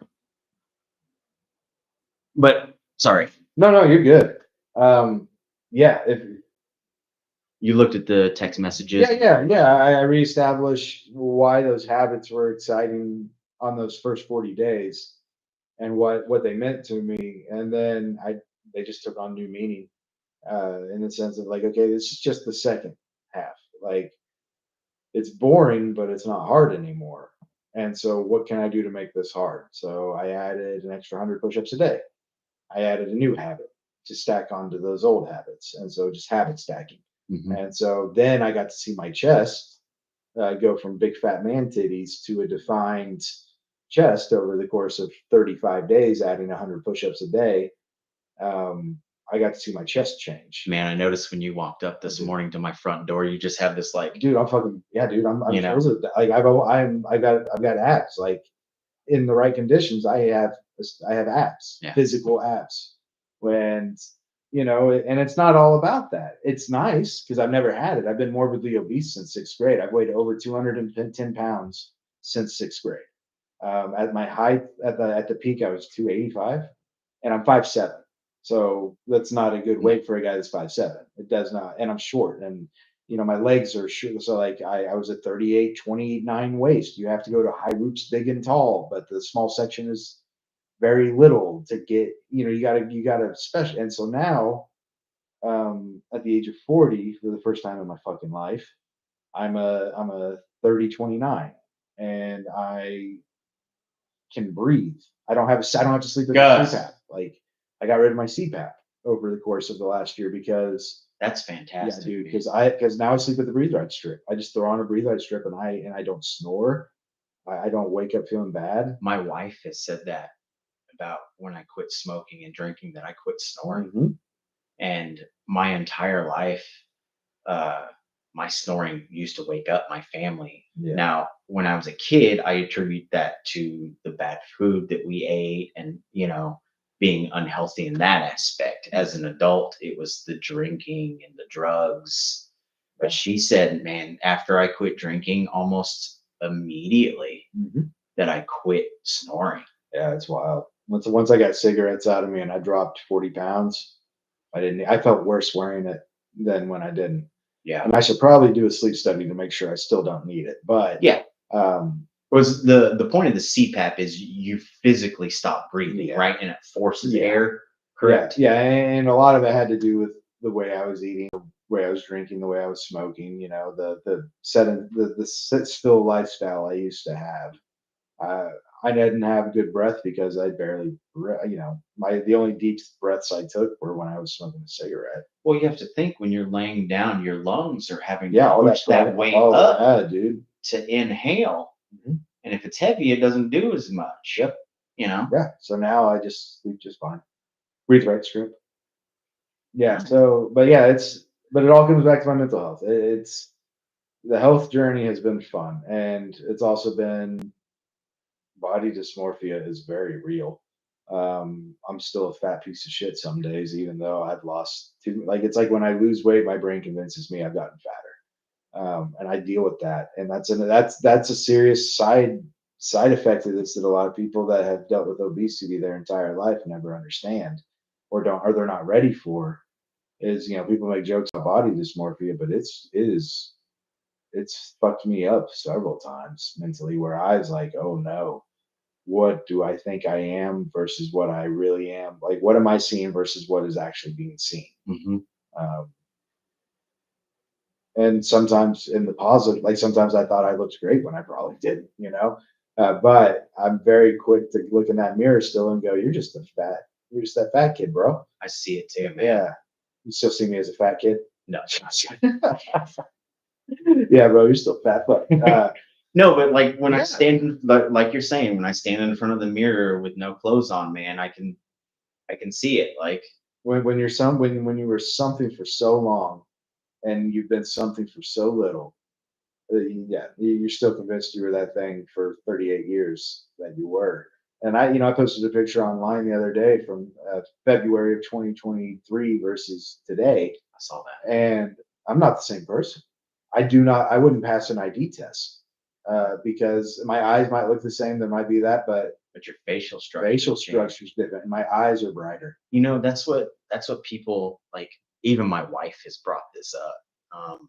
What people don't realize about when you're overweight and you're obese, then when you get healthy, you actually kind of look sick Yeah, you look old. in the Mhm. face. You But look, this is how you should yeah, look, I look gaunt. technically, you know, because you had this chubby face this whole time. Now that you've lost the weight and you're healthy, it almost looks like you're sick, Yeah, yeah. you know? No, I agree completely. Yeah. How do you deal with that? Like, I don't. do you see that? Do you Oh like yeah. is that kind of what you're talking about as far as like body dysmorphia No, kind of? I'm happy with my like. I know I've got like little flaps here, and I've got these wrinkles, but most of these are laugh lines. Like really, they are. They're from me smiling. Yeah. They really are, and I don't. I know that I fuck it. I'm just gonna say it. Compared to where I was 2 years ago, I'm a goddamn smoke show. Compared to what I was, I'm a handsome. I may have been somewhat attractive back then, but I'm handsome now. And I take pride in how I dress now. I take pride in how I present myself because I'm ready to outwardly express how I feel inwardly, which is good and That's which is positive. very beautifully put. I'm finally ready to not look like a schlub because I'm not a schlub anymore. I don't want to look like a slacker because I don't slack. I give every day everything I got, and by Thursday I am wiped, and I'm destroyed physically, and I'm tired mentally. But I gave it everything I got, and I'll recover. I'll recover by surrounding myself with friends and loved ones instead of coworkers and busyness. And I'll recover, and I'll get light from them, and I get light from my coworkers too. I get light from my career as well. But I'll recharge over the weekend, and Monday through Thursday or Friday, I'll just give it everything I got again. Time to go back to work. Time to go back to work, man. The mail doesn't stop. Let's fucking go. And I'm not a mailman, but the mail doesn't stop. Uh, Yeah, the sun is gonna rise no matter if you're doing something or yeah, not. Days as gonna long as pass the by. asteroid doesn't hit tonight, I'll see you tomorrow, and we'll give it another try. Right. Like as long as that asteroid doesn't hit, I'm gonna get up and go as hard as I fucking can because I have slept so good all these nights that I've given it everything. I love not going to sleep with regrets anymore, and I used to. I would dwell, and I can get 4 hours of sleep now and feel like I got eight because it wasn't tossing and turning with being upset about Dude, everything. it's Uh, amazing how that is. yeah, my brain finally gets to go. Job well done, man. Sleep well. I fall asleep within 2 minutes of it. I used to lay awake and toss and turn for hours. Now I put on that breathe right. I turn on a little bit of like, you know, sleep noises. Turn on a fan. Out. Never had that before. And I'll sleep until I'm 40, so I get up at 3 a.m. and piss. Um, and then I start my morning at 3:30. But I go to bed at like 9 p.m., 8 p.m. certain nights because those are the mornings I know that if I don't wake up and have caffeine, which I drink coffee first thing with a half a gallon of water, eat my protein bar, have my dates, have my creatine, That's what you do when you wake up. do what I want, yeah, over the course of an hour and a half, like 30-minute. So you wake up at 3:30, and then from Eat my 3:30 to 5. Yeah, I do these little things, and then I pop in 2 maple candies and travel to the gym because What they is maple? just there's candies I got from Vermont that are they're just great kicks for energy boost, Oh, man. okay. Great for glucose, great for glycogen. Like they just build that sugar reserve for that hour of intense workout, and then I do the protein shake immediately after that. So then I can ride that into an hour of cardio, and then it's 7 a.m. I'm taking a shower, I'm heading into work, and I've already done the hardest thing I could ever do during the day. It's done. Dude. And my girlfriend works out at 5 a.m., so we go and we make coffee and watch the sunrise and talk about gratitude and what we want, what we hope to achieve. How can I pray for you today? What's going on for you that I could send into the universe some sort of positive emotion towards? And that is all a result of me not taking the first drink. It's all a result of me realizing what I'm worth. Rob Lowe, I think, and I don't know if That's it it, right yeah, there. that joy, man. No, what you're worth. Yeah, The worst. yeah, what you're I worth, like that. and there's nothing wrong with knowing that. If you're, and it may have been that same Rob Lowe interview, but he talks about when he was in addiction or when he was fucked up, it would cause confusion in the universe. It confuses the universe when we're not at our best. And when we're not at our best, those in our orbit, in our universe, suffer. There's the great fact with sobriety and a unionship with the universe or God or higher power, whatever you want to call it. Even if it's yourself, there's there's a great fact that as you get better, everything in your world gets better. People in your life, your job, your health, your mind, and eventually that universe is just filled with good. And you are not the cause of it, but you are a contributing factor. You're a light. And it takes a whole lot of light to light up a town. It takes a lot of lampposts, it takes a lot of light bulbs. And so I just want to not confuse the universe anymore. Because when I confuse the universe, it means I'm not at my best. And that means my mom over here, her light's not going to be very bright because I can't give her mine. Because I'm over here confused about my place. I don't know where my light is. I've lost it, trying to find it. It's not in the bottle, but I think it will be. That's that's how I view it. Is when I'm fucked up, I'm confusing the universe because I'm not my best, and people suffer because of that. Yeah. The greatest gift you can give another person, literally, is getting well. And that doesn't mean you have to overcome an addiction. You might not have one, but if it means that that person at the gas station that annoys you every morning because they talk too much while you're trying to buy your coffee, act as if it doesn't bother you. Act as if, hey, this guy likes me enough that he wants to have a conversation with me. Hey, draws is he respects you enough to invite you up for a podcast. You might not think you have anything to say, but there's a reason he asked you. You know, act as if you have something important to say. Um, Act as if that guy buying lottery tickets doesn't bother you. Eventually, it won't. It's fake it till you make it. There's no easier way to say it. I mean, there's Yeah. no other way to say it for me. I have to fake it till I make it. And each day I make it a little bit more. And it's progress over perfection. There's no end goal. People go, well, what's your end goal with the gym? It's like to do it till I die. Uh, to make this who I. It's not my identity, but it's a part of my day. It's a part of who you are. Yeah, I need it. It becomes a part of It's you. it's an intrinsic part of my sobriety and about my mental well being. I have come up with business ideas that I've been able to implement in my career on that stairmaster. Just because when you're running, there's nowhere to run. You have to face your shit. And I have come up with ideas for work. I've created conflict resolutions with people in my life, and I was able to take that to my sponsor and go, "Here's how I think I should do this amends." And he goes, "Yeah, that's how you should do that amends." And I was able to go do that. But it took those moments of clarity that come from, you know, you're on 50th flight of stairs and you have 50 more to go and you want to quit, but you know if you quit, you're just gonna hate yourself.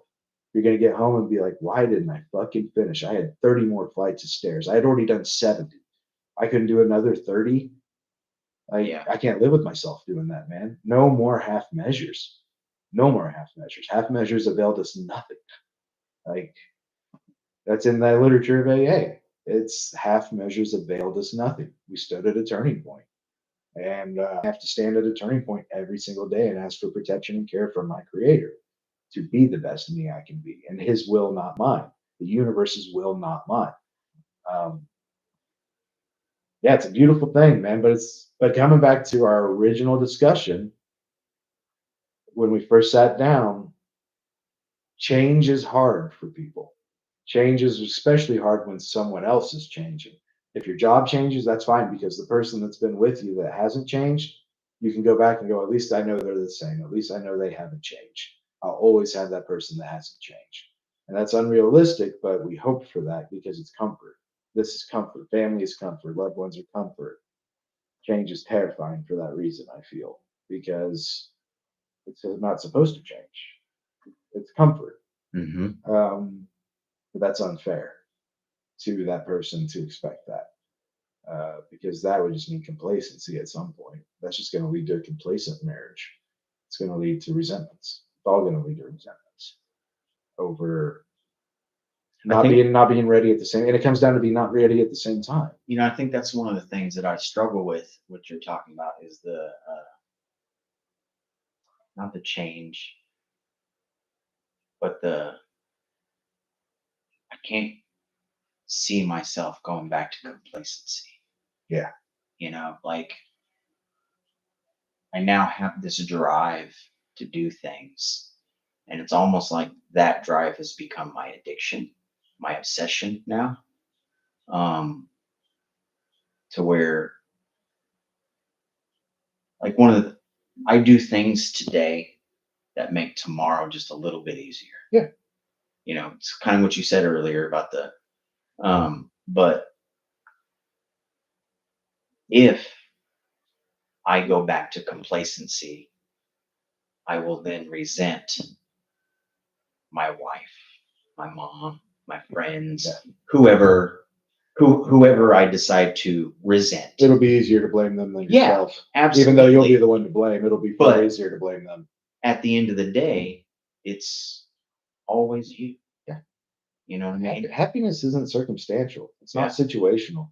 It's in you. I could slap you in the face and you could smile and be happy. Or I could give you $100 and go, "This isn't enough." Instead of just being great, like it's not situational or circumstantial. It's how we interpret it.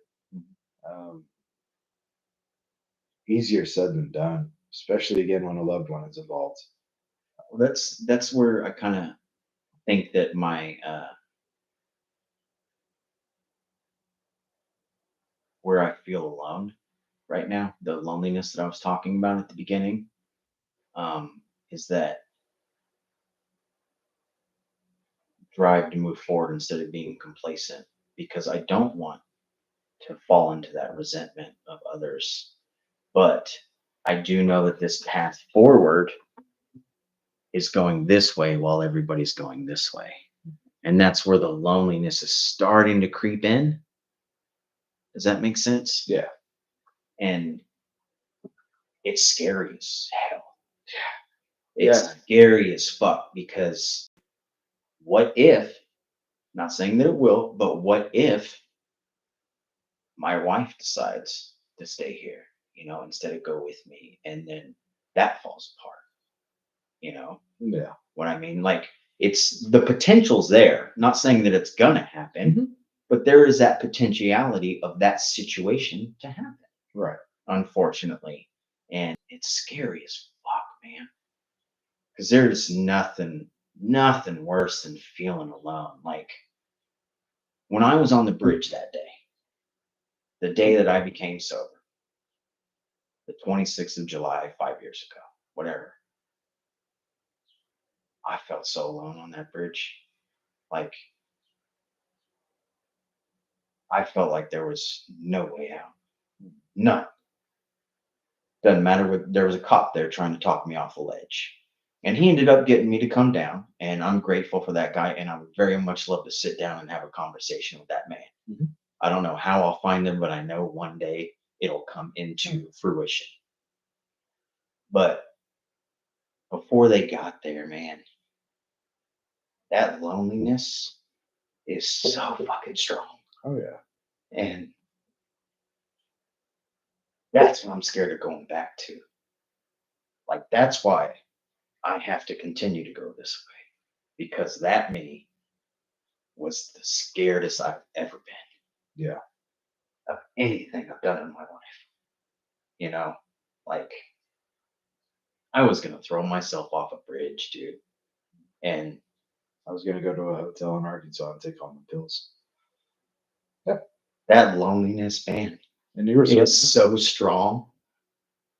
Like, that's why, like at the end of that race, that first race I did, that gratitude that I felt, that's why I want to chase that. Because that was just as strong as that loneliness. And I only felt it for a few minutes, but it's so much better than the loneliness. And yeah, I may have done it alone and I may have enjoyed it alone. And that was my moment. But man, going back this way is so fucking scary. oh yeah. Like, Yeah. That's I get what you mean completely. I I chose the path and we did sobriety different. Nobody did it right or wrong. I chose AA, which means that I chose a group of people. Like my home meeting is called "You Are Not Alone." Like it's because it's Yana, and that was one thing I was taught early on with AA is hey, you never have to be alone again. You never have to feel alone again, and I have found it to be extremely true. But it takes an effort on my part to not be alone again. yeah, No one's picking put up. No yourself one's in that picking up the situation. phone and going, "Zach, you okay?" Because that's not their responsibility. My responsibility is to call and go, "Hey, I'm not doing so hot. Can we have a conversation? Do you have some time to maybe talk?" It's up to me. No one needs to be calling and checking on me. I'm a grown man with 40 years of experience on this fucking earth. If I can't check my emotions at this point, that's on me. Yeah. But I also like jumping off a bridge or going to a hotel and taking all your pills.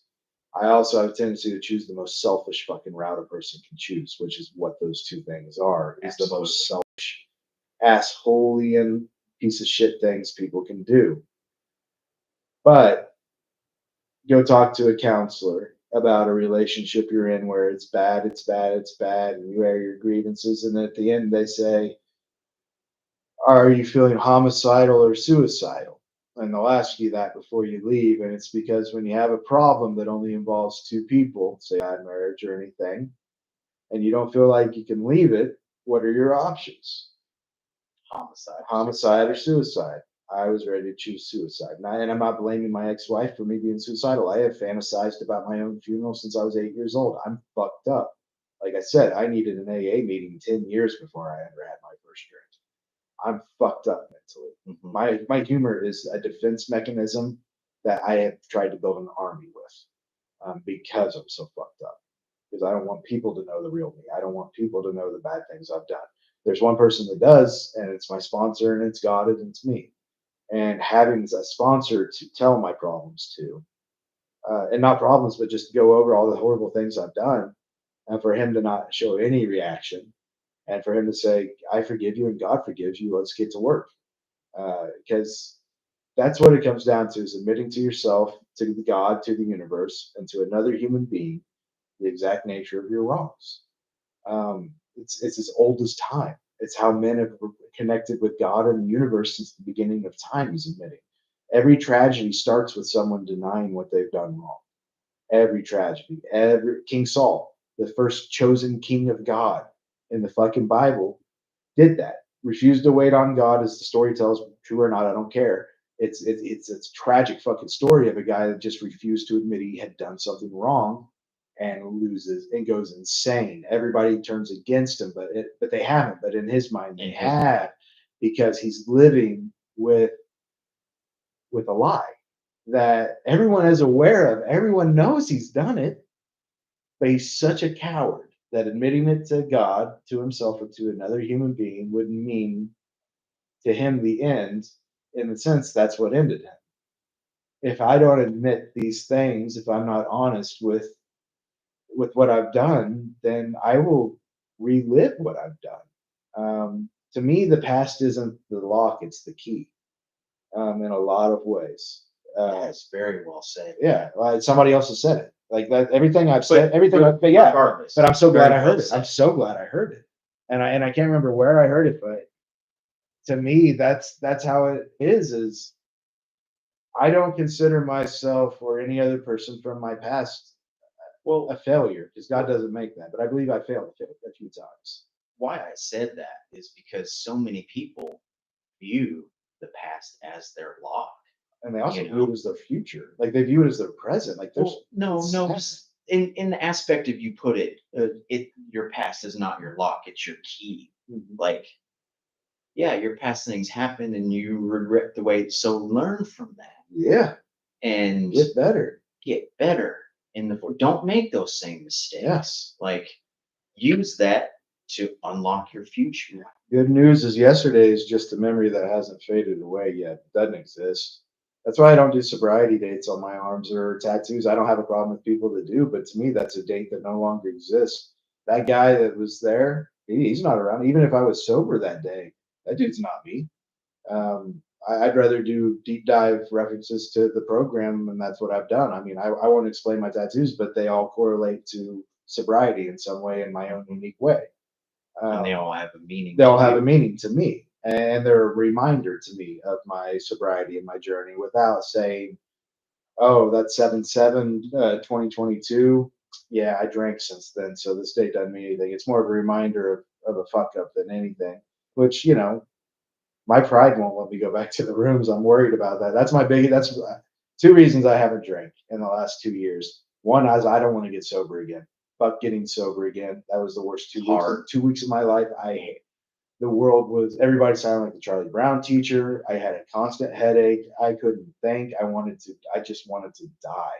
Yeah. And I had pills coming out of my system. I had drugs coming out of my system. I just wanted to die.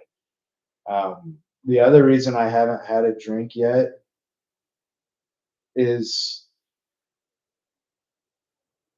it's not worth losing. If I Every good thing I have is because I haven't taken that first drink. I don't have to worry about the 18th drink if I never take the first one. And I don't know how to put it. Okay, I saw a speaker last night at a meeting, and he said it best, and I'll just quote him. If I had guessed what my future would be like in sobriety, if 2 years ago I had told you what I would be like now, 2 years ago, it's like, hey, I'm 2 years sober. Here's what I'll be like. I would have sold myself so short. I would have undershot how amazing this life is Absolutely. by a million miles. Because this is beyond my wildest dream. Literally, life has taken on new meaning in every sense of the word. Uh, that's why I can't ever go back because I've seen what it's like over here. And my pride, if I go out and drink again, my pride won't let me go back in those rooms. I'll stay on the streets and die. I'll be dead within 6 months, either with a bottle or a bottle of pills or a gun, I'll die. I know that I'm suicidal depressive, with alcohol being the main order that took place at. Absolutely. My best friend turned out to be the one holding the gun, and that was the bottle. And I used to come home and drink at people. That's how I drank. Like I drank at my fourth grade teacher. I'd be like 37, having a shot of whiskey. I'd be like, yeah, fuck this teacher that made me feel dumb about not being able to tell time on a clock. That brought in my parents because I couldn't quite grasp the math. How dare her? I'm going to drink at her. I don't even know if she's fucking alive. Yeah. But I'm sitting there thinking about it, drinking whiskey over her, drinking at my job, drinking at people, places, and things that had upset me. Since I've done these steps, since I've worked this program, those people aren't part of my present day. They have no place in my mind. When I think of that kid I made amends to on my birthday, I think of him fondly now. I think of now the moment where I made amends, not the moments that I tortured him. And I know it doesn't undo what I did. And if I could go back and undo it, I would.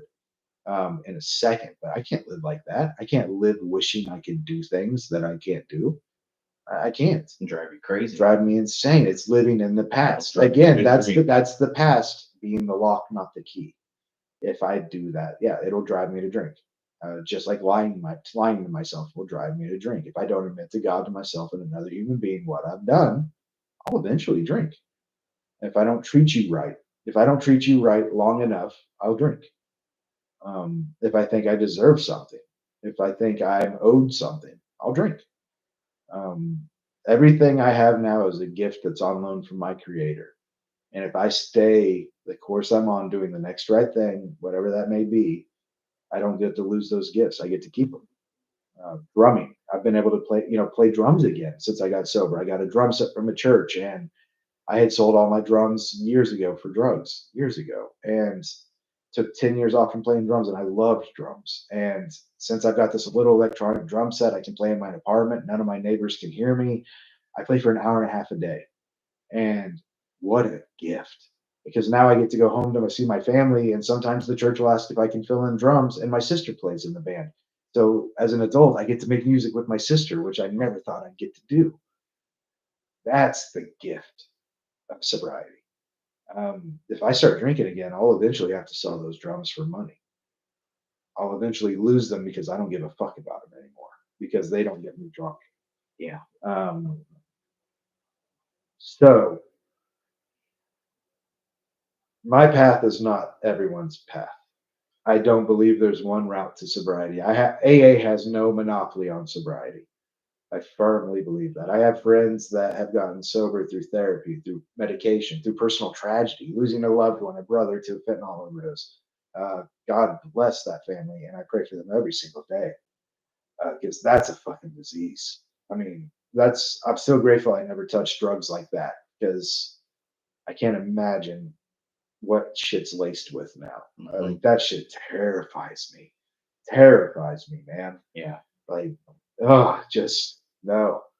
Um, but I don't care how you get better, just get better. And if you need my phone number to call and help you get better, I will try my best.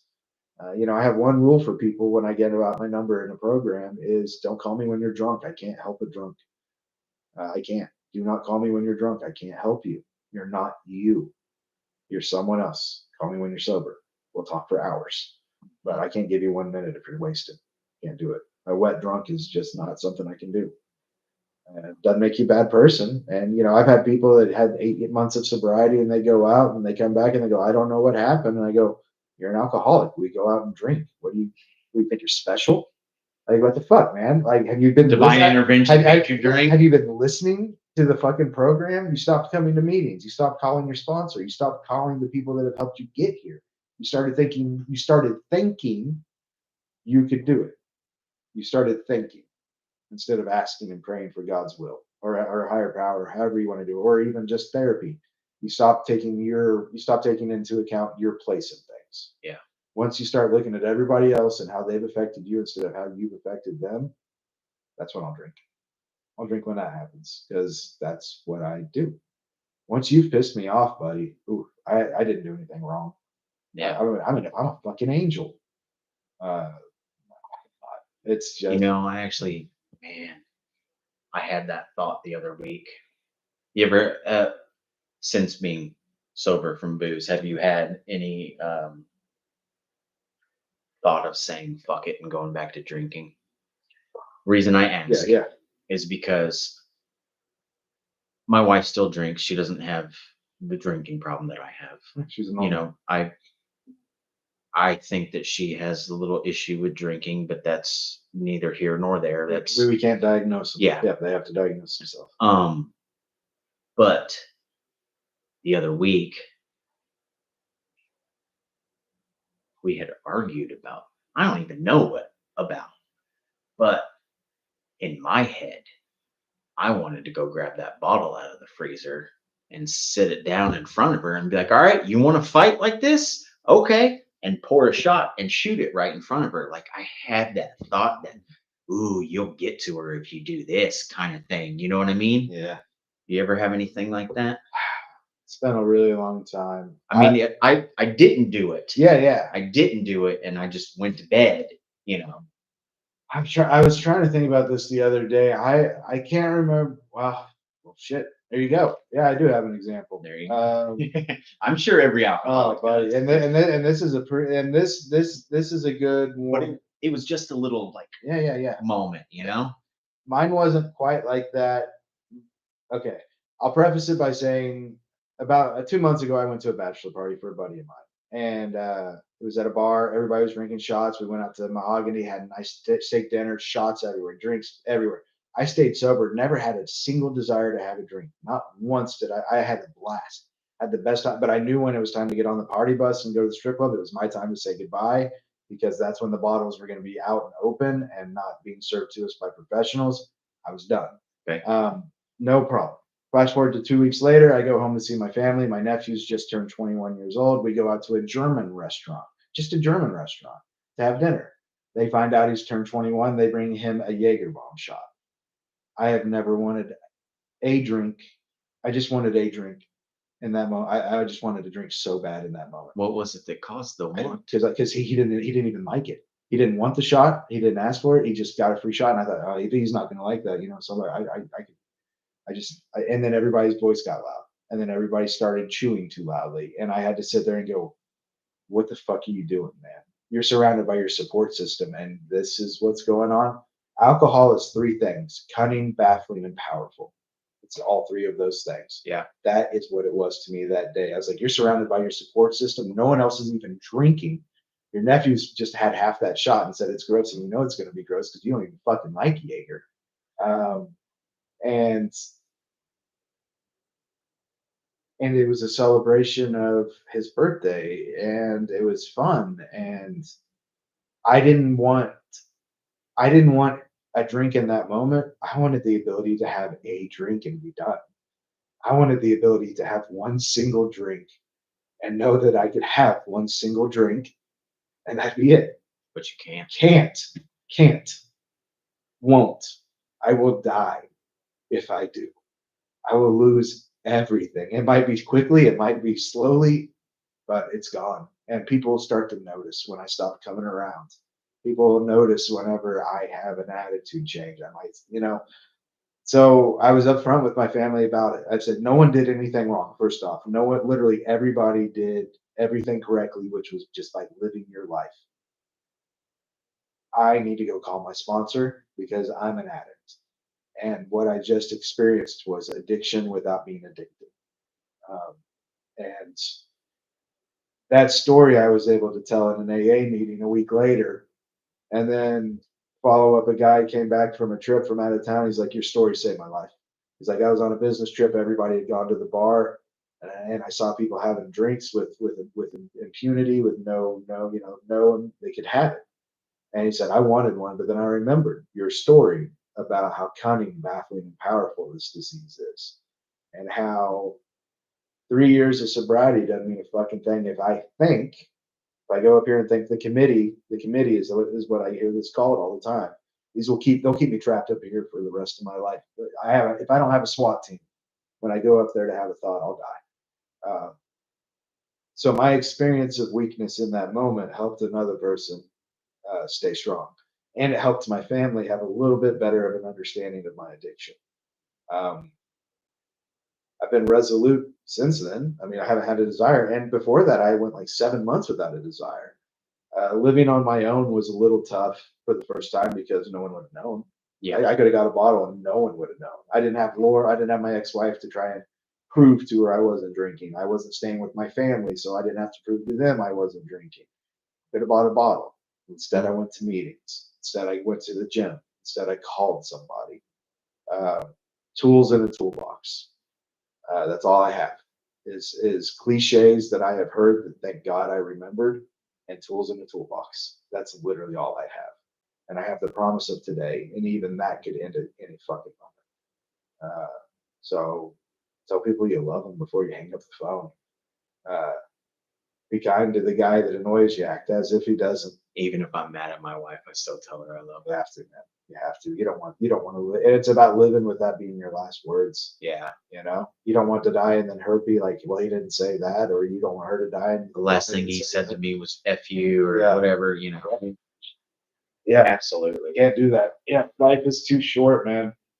Life is, I won't go into my girlfriend's story, but she had a major health event that involved a transplant, and that's a way of life where you have to be consistent for the rest of your life. Like I have to maintain a fit spiritual condition to avoid the drink. She has to maintain a fit physical and medical condition to enjoy her way of life. Now, addiction didn't cause her to have the transplant. Like it was just life. Life said, "Hey, sorry, the kidneys ain't no good. You've lived a great life. You're wonderful, but sorry, You got a bad got part. got a bad part. Not every car. Some cars have recalls." Um, That's the comedian in you. okay, she's turned off right now. We love you. Love you, Joey. Yeah. So, but you know, we walk side by side in a sense of while hers was an addiction, her situation, her life event, and my life event have caused us to live this lifestyle where we're able to walk side by side, eating the same things, exercising the same way, not drinking, not smoking, not staying active, but laughing because life is fucking short and you never know when it's going to end. Like I, she said it best the other day. She goes, "I don't know how long I have, so why would I waste one single second of it?" She's like, "I've already been reminded over and over again. Every time I take those pills, I'm reminded that I don't know how long I have." And I'm sure she has to take pills every day. Oh, Aren't yeah. there specific like transplant Oh, pills that you buddy. have to take so your Blood, body blood, doesn't reject? blood, because they don't take, yeah, and blood work every 3 weeks. I mean, it's diligence. Diligence is the only way you maintain after a transplant is medication. One of the ladies up at the gym, her husband had the same thing, and exactly what she said. It's all about blood work, medication. You have to avoid salt, just things like that. And yeah, she's an inspiration to me. Her testimony blew my mind the first time I met her, and I'm on her team.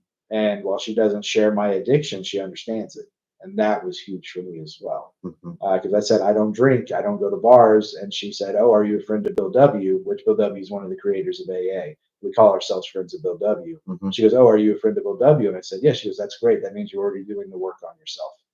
And that was I spent 2 years not. I spent 2 years only focused on me getting better, and I can only assume that someone like her coming into my life, as long as it may be, as short as it may be, is a direct result of me. I hate to keep stopping mid sentence, but there's a phrase that says, "When the student's ready, the teacher will appear," and I firmly believe when the heart is ready, the counterpart will appear. Um, whether that's what this is, I hope it is, but my heart had to be healed from all of the trauma, from all of the abuse, for me to have the ability to have a counterpart. Um, I made a lot of mistakes in my previous marriage. I made a lot of mistakes in relationships before that marriage. I was a notoriously bad ghoster. I was very obese and ugly all through high school, very uncool. So when I finally started to getting laid, having sex, it was command and conquer. Okay, this one's done. On to the next. Um, never again. Never again will I treat a person that way. No, I didn't get physical with my ex-wife, but I talked to her in a way that I never want someone to talk to me, and I never want to be talked to again. There's a lyric by a band called Idols that I really liked, and it says, if someone talked to you the way you talk to you, I'd put their teeth through. Love yourself." Um, Negative oh, self-talk, fuck, dude, man. man. You know how many times I go, "Fucking you idiot, Zach," and no one would ever talk to me that way. No one in my entire world, save for one person who's no longer a part of it, would ever talk to me that way. And It that took a long time for me to change my negative self-talk to positive. it's still so hard for me. It is not. It creeps It's in, so hard. dude. It creeps in, Yeah. man. And it comes back to that imposter syndrome as well, where that comes back to I'm not good enough, or I'm afraid of looking dumb. So maybe I won't take that chance because I don't want to look dumb in front of my boss. I don't want to raise my hand and ask that question that I think is an important question because I don't want to look dumb. Then it turns out that question was the question that needed to be asked, but I was too afraid to ask it. Um, I deal with that every day because I don't consider myself smart some days. I don't consider myself worthwhile some days. I am, and you are too, and anybody listening to this is. Um, it's the greatest gift you can give the people you love is being okay with yourself. It's the greatest gift, and it's free. It's not easy. It's simple. It's very hard. You know, people confuse simple and easy a lot. You know, I got asked that a lot. Like, how do you get sober? And I go, the program of Alcoholics Anonymous, a relationship with God as I understand them, and friends and family, and just one day at a time. Oh, it's that easy, huh? And I go, oh, you're confusing simple with easy. It's a very simple program. It's a very my path to recovery is very simple, but it's not easy. No. It's I have a check marks. I can mark them off, but the days that I know I should talk to God, I'll sit there and go, no, I'm good. And the day just gets worse. And I go, I'm proud. No, I don't need to talk to God. All I'd have to do is just say whatever. And it would be enough to acknowledge something other than myself. But I can't. Explain that real quick, because before we started this podcast, you were Like the you were original talking prayer. about that. Oh, the original prayer. Yeah. Yeah. Prayer, God, whatever you want to believe in, not pushing an agenda or anything like that. Uh, I had to find God. God is how I've stayed sober. Something outside of myself. And when I was learning how to pray for the first time, somebody said you can wake up in the morning and just go whatever. And then if you go throughout your day and you don't drink, at the end of the day, just say thanks. That's how basic a relationship. Because there's no rules with the relationship. I cuss when I pray. Like I talk to God like I talk to anybody. Mm-hmm. One thing I heard 2 weeks into sobriety was pray with disbelief, but pray with sincerity, the belief will come. Fake it till it all comes back to fake it till you make it. Um, I talk to God every day or the universe or whatever it is I'm reaching out to, but I feel better and I gain insight. Even if it's me just learning a little bit more about myself, I have to admit that my creator created that. So am I not learning more about my creator? Yes, I very much am. Every second I know more about myself, I learn more about my creator. Um, so that's what it's about for me is being an inch better than yesterday. If I can just move forward an inch compared to yesterday, doesn't need a mile, don't need a foot. And some days there are miles. Some days there are like life changes in the biggest ways.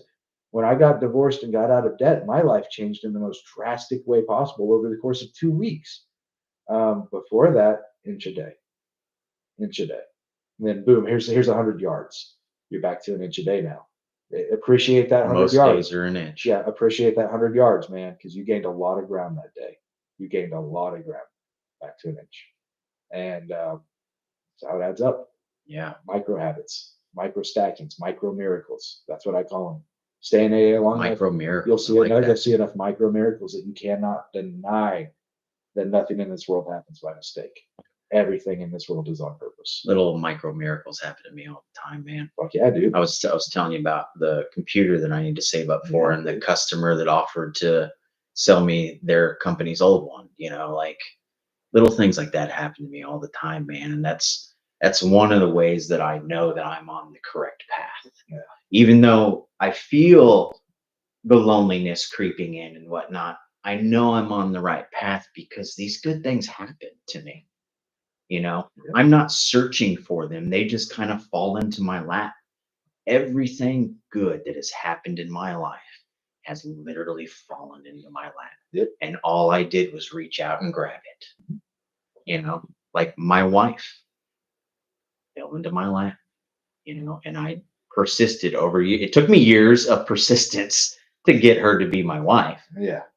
but she kind of just fell into my lap, like, I think visualization is a very good tool.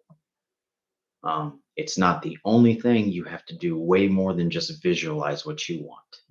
Um, for example, uh, my car that I have now. Long time ago in my 20s, Me and my roommate at the time, his name is Joe, and we watched The Secret. You Mhm. remember when The Yeah, Secret yeah, came no, out? the secret, yeah. We watched The Secret, man, and that just sparked ideas in my head. One of the things The Secret left out is the work you have to put Yeah, in. yeah, yeah. That is one thing that that little documentary left out is the hard work that you have to put in for the things that you visualize. Yes, sir. So after watching The Secret, at that point in my life, I was walking everywhere. And every day when I would walk to the loony bin or ride my bike to the loony bin, those car dealerships that are on Northwest Expressway right there in Mhm. between Council and Rockwell, Yep. I would walk through them or ride my bike through them.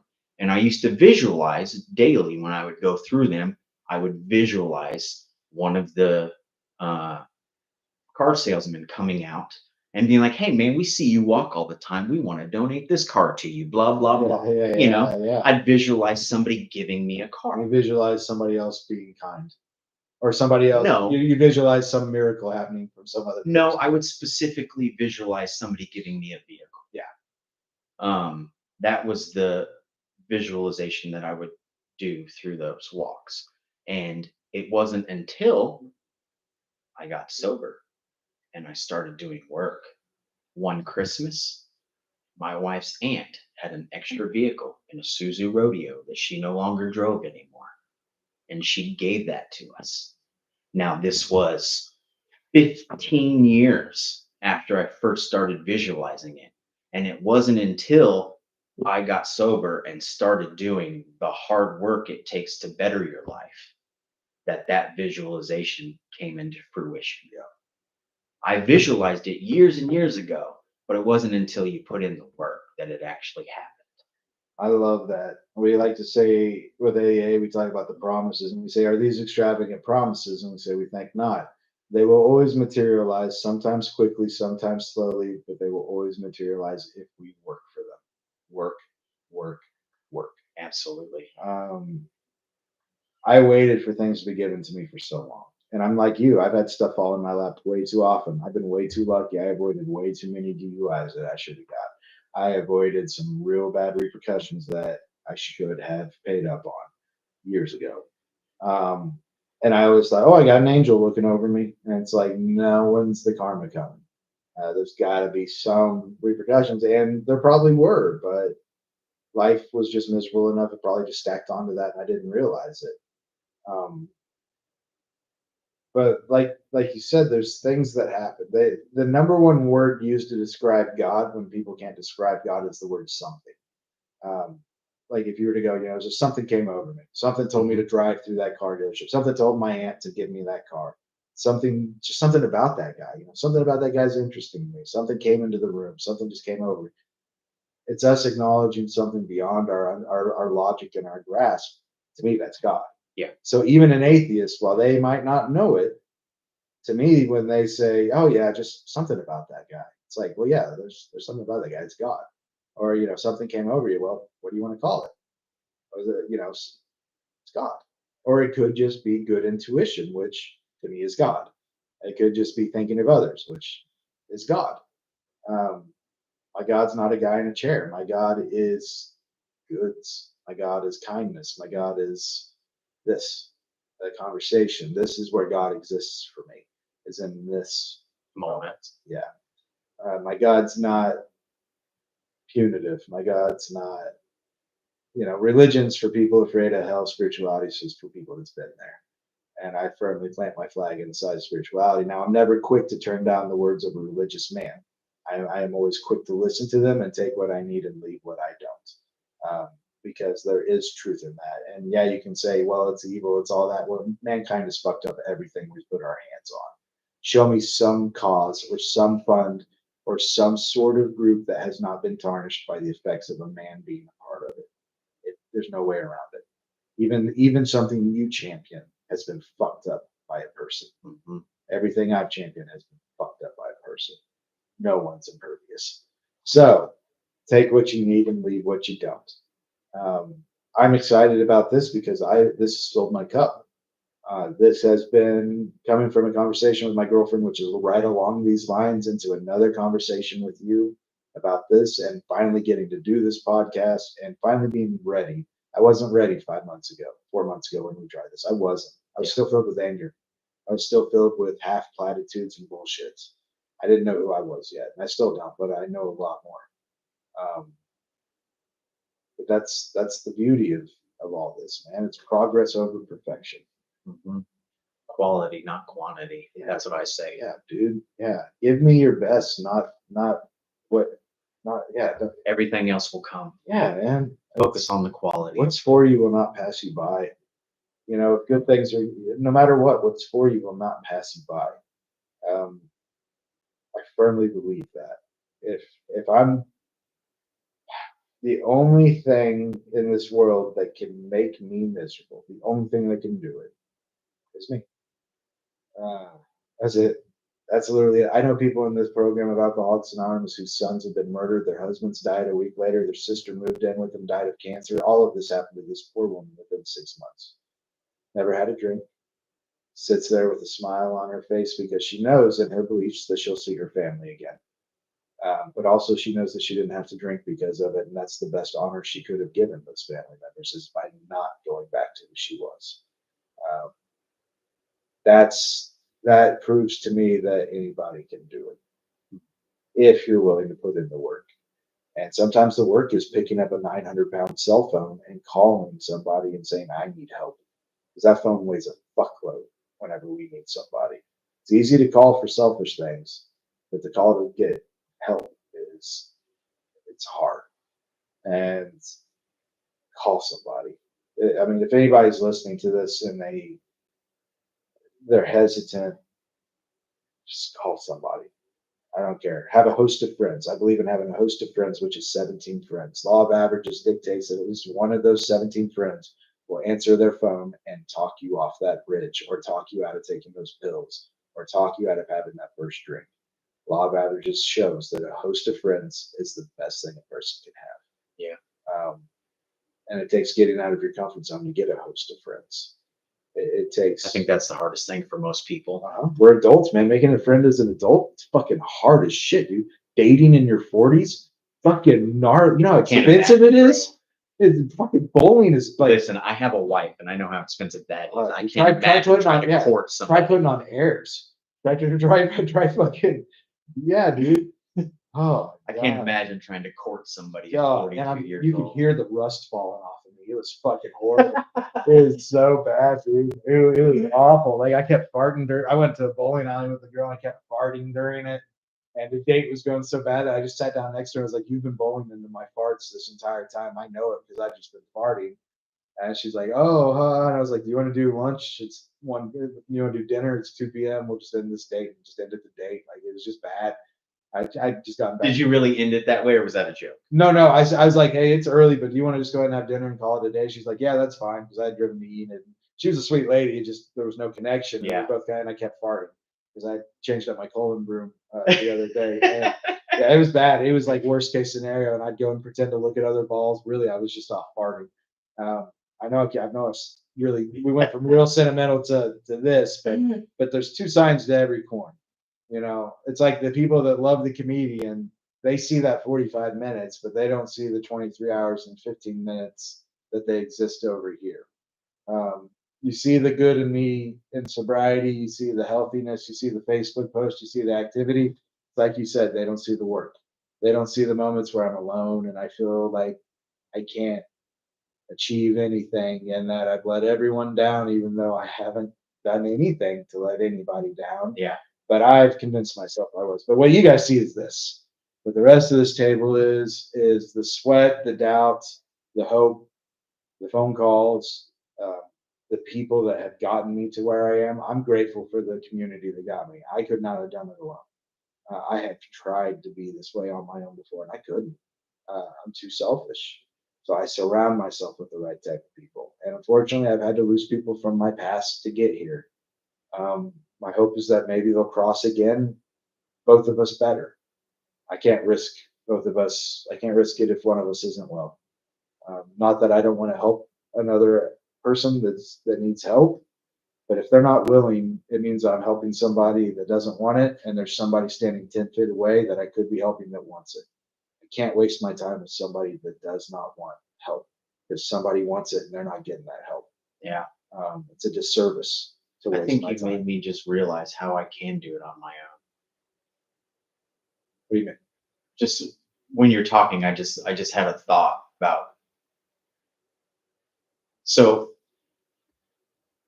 whenever you try to hurt yourself in Oklahoma City, if the cops are called and whatnot, my example, jumping off the bridge, Yeah, that's yeah. hurting you, trying to hurt yourself. They send you to a facility to be evaluated and whatnot, and blah blah blah. While I was in this facility, I was there for 5 to 7 days. I don't remember. While I was there, I had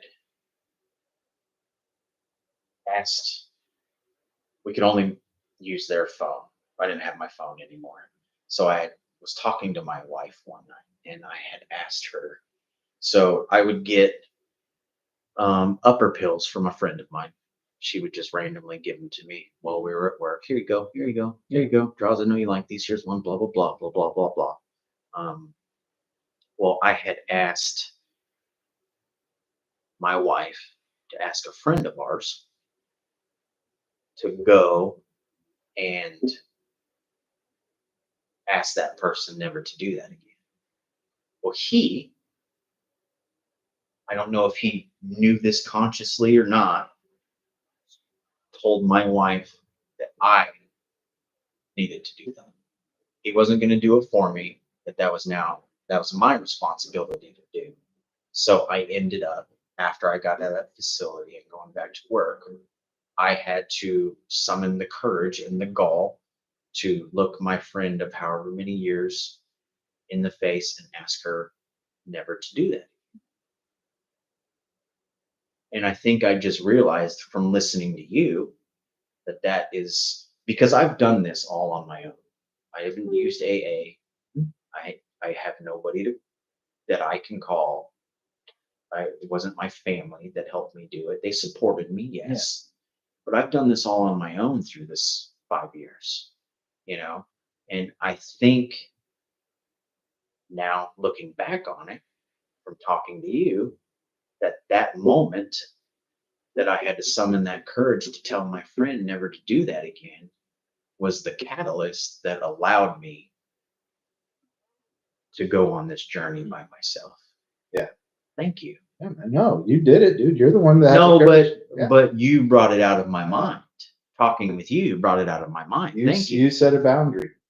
You know, Boundaries are so important, dude. Boundaries are, especially early days of sobriety, change your people, places, and things. You have to sometimes. Um, there's people that I know are genuinely good people that suffer from this disease. Mhm. They do no harm to anybody, No. except themselves. Those are the people that I drank with. Yeah, You dude. know, I drank with good people. I drank with comics, man. We were fun. Yeah. We were good drunks. We had a blast.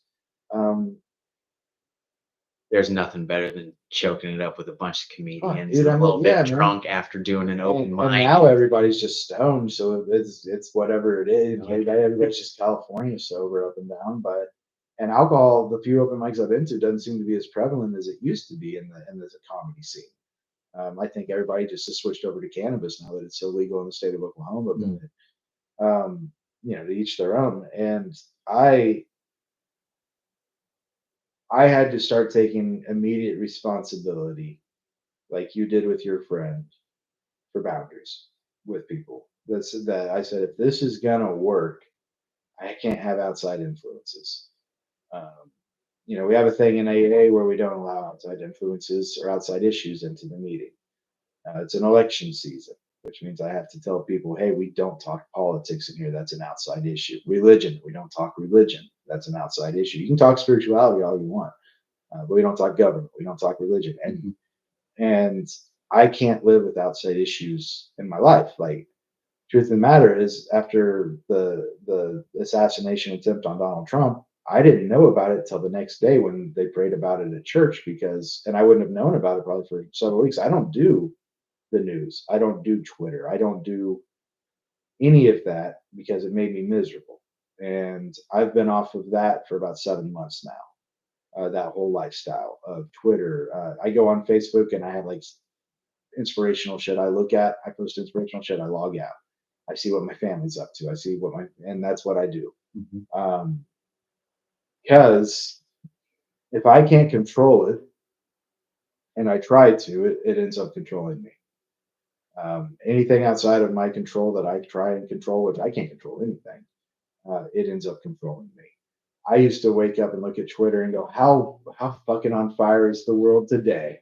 Woo, boy, that's horrible. That's awful. Ooh, I hope that guy. Oh, they're gonna try and get that guy to commit suicide. That's fun.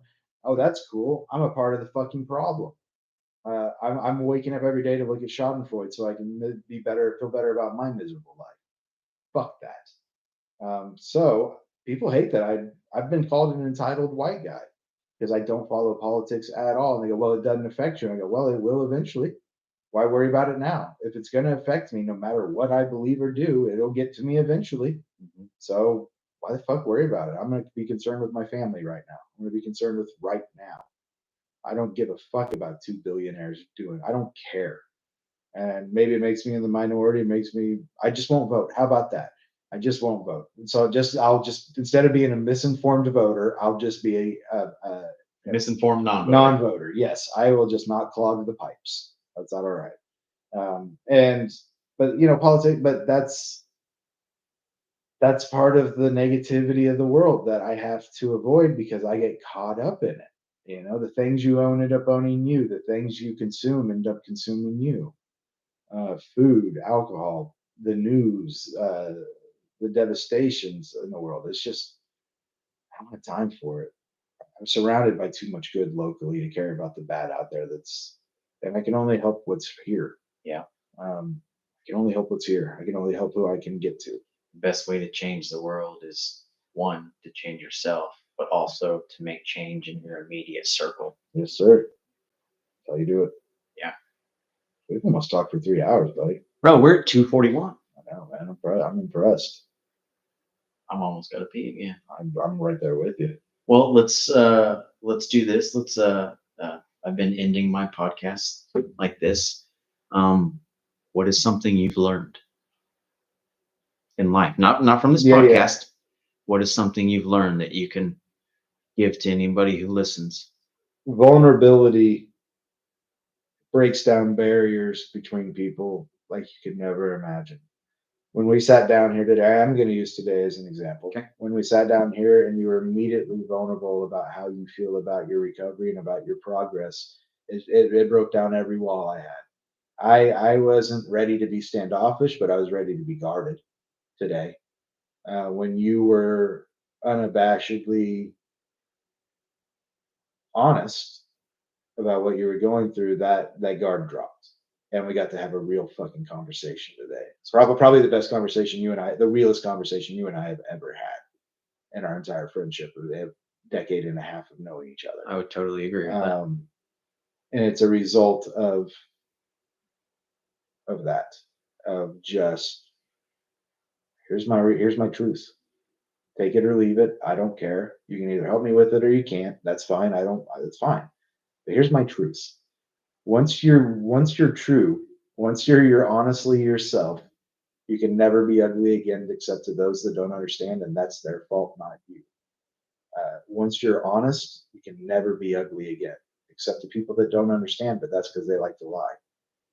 Um, so vulnerability breaks down barriers. Everybody's going through it. Everybody's going through it. Act as if that guy standing next to you has it worse than you because he probably fucking does. Absolutely. That guy that cussed you out, he probably has the worst thing going on, and he took it out on you because people don't know what to do. So vulnerability breaks down barriers, and it helps you humanize another human. Yeah. So that's what Sure. that's what I would say is that God may love a coward, but he doesn't respect him. So be vulnerable and be honest. Awesome. Yeah. I don't know. So that's like that's I don't. It's still pretty good. yeah, it's not bad. If somebody wants to find you on Instagram, what's your Instagram? Zach Smith Comedy, ZACH Smith Comedy at Instagram. Yep. You got anything else? That's really it. Yeah, That's all. Instagram's really it. Instagram's all I have too, other than this YouTube. Yeah, that's all I do with really. I go on Facebook sometime, but don't do that.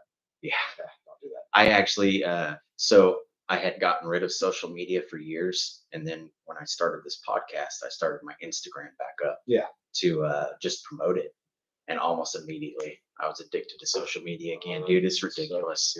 Doom scrolling. Right. It's fucking awful. Everybody, have a good day. If you're sober, stay sober. If you're not, have a good one. If you need to call somebody, Zach Smith Comedy. Yes, sir. That was awesome, John. I appreciate Dude, it. that was so much fun, man. Oh, like you said, that's a good conversation. Yeah, dude, that was thoughtful.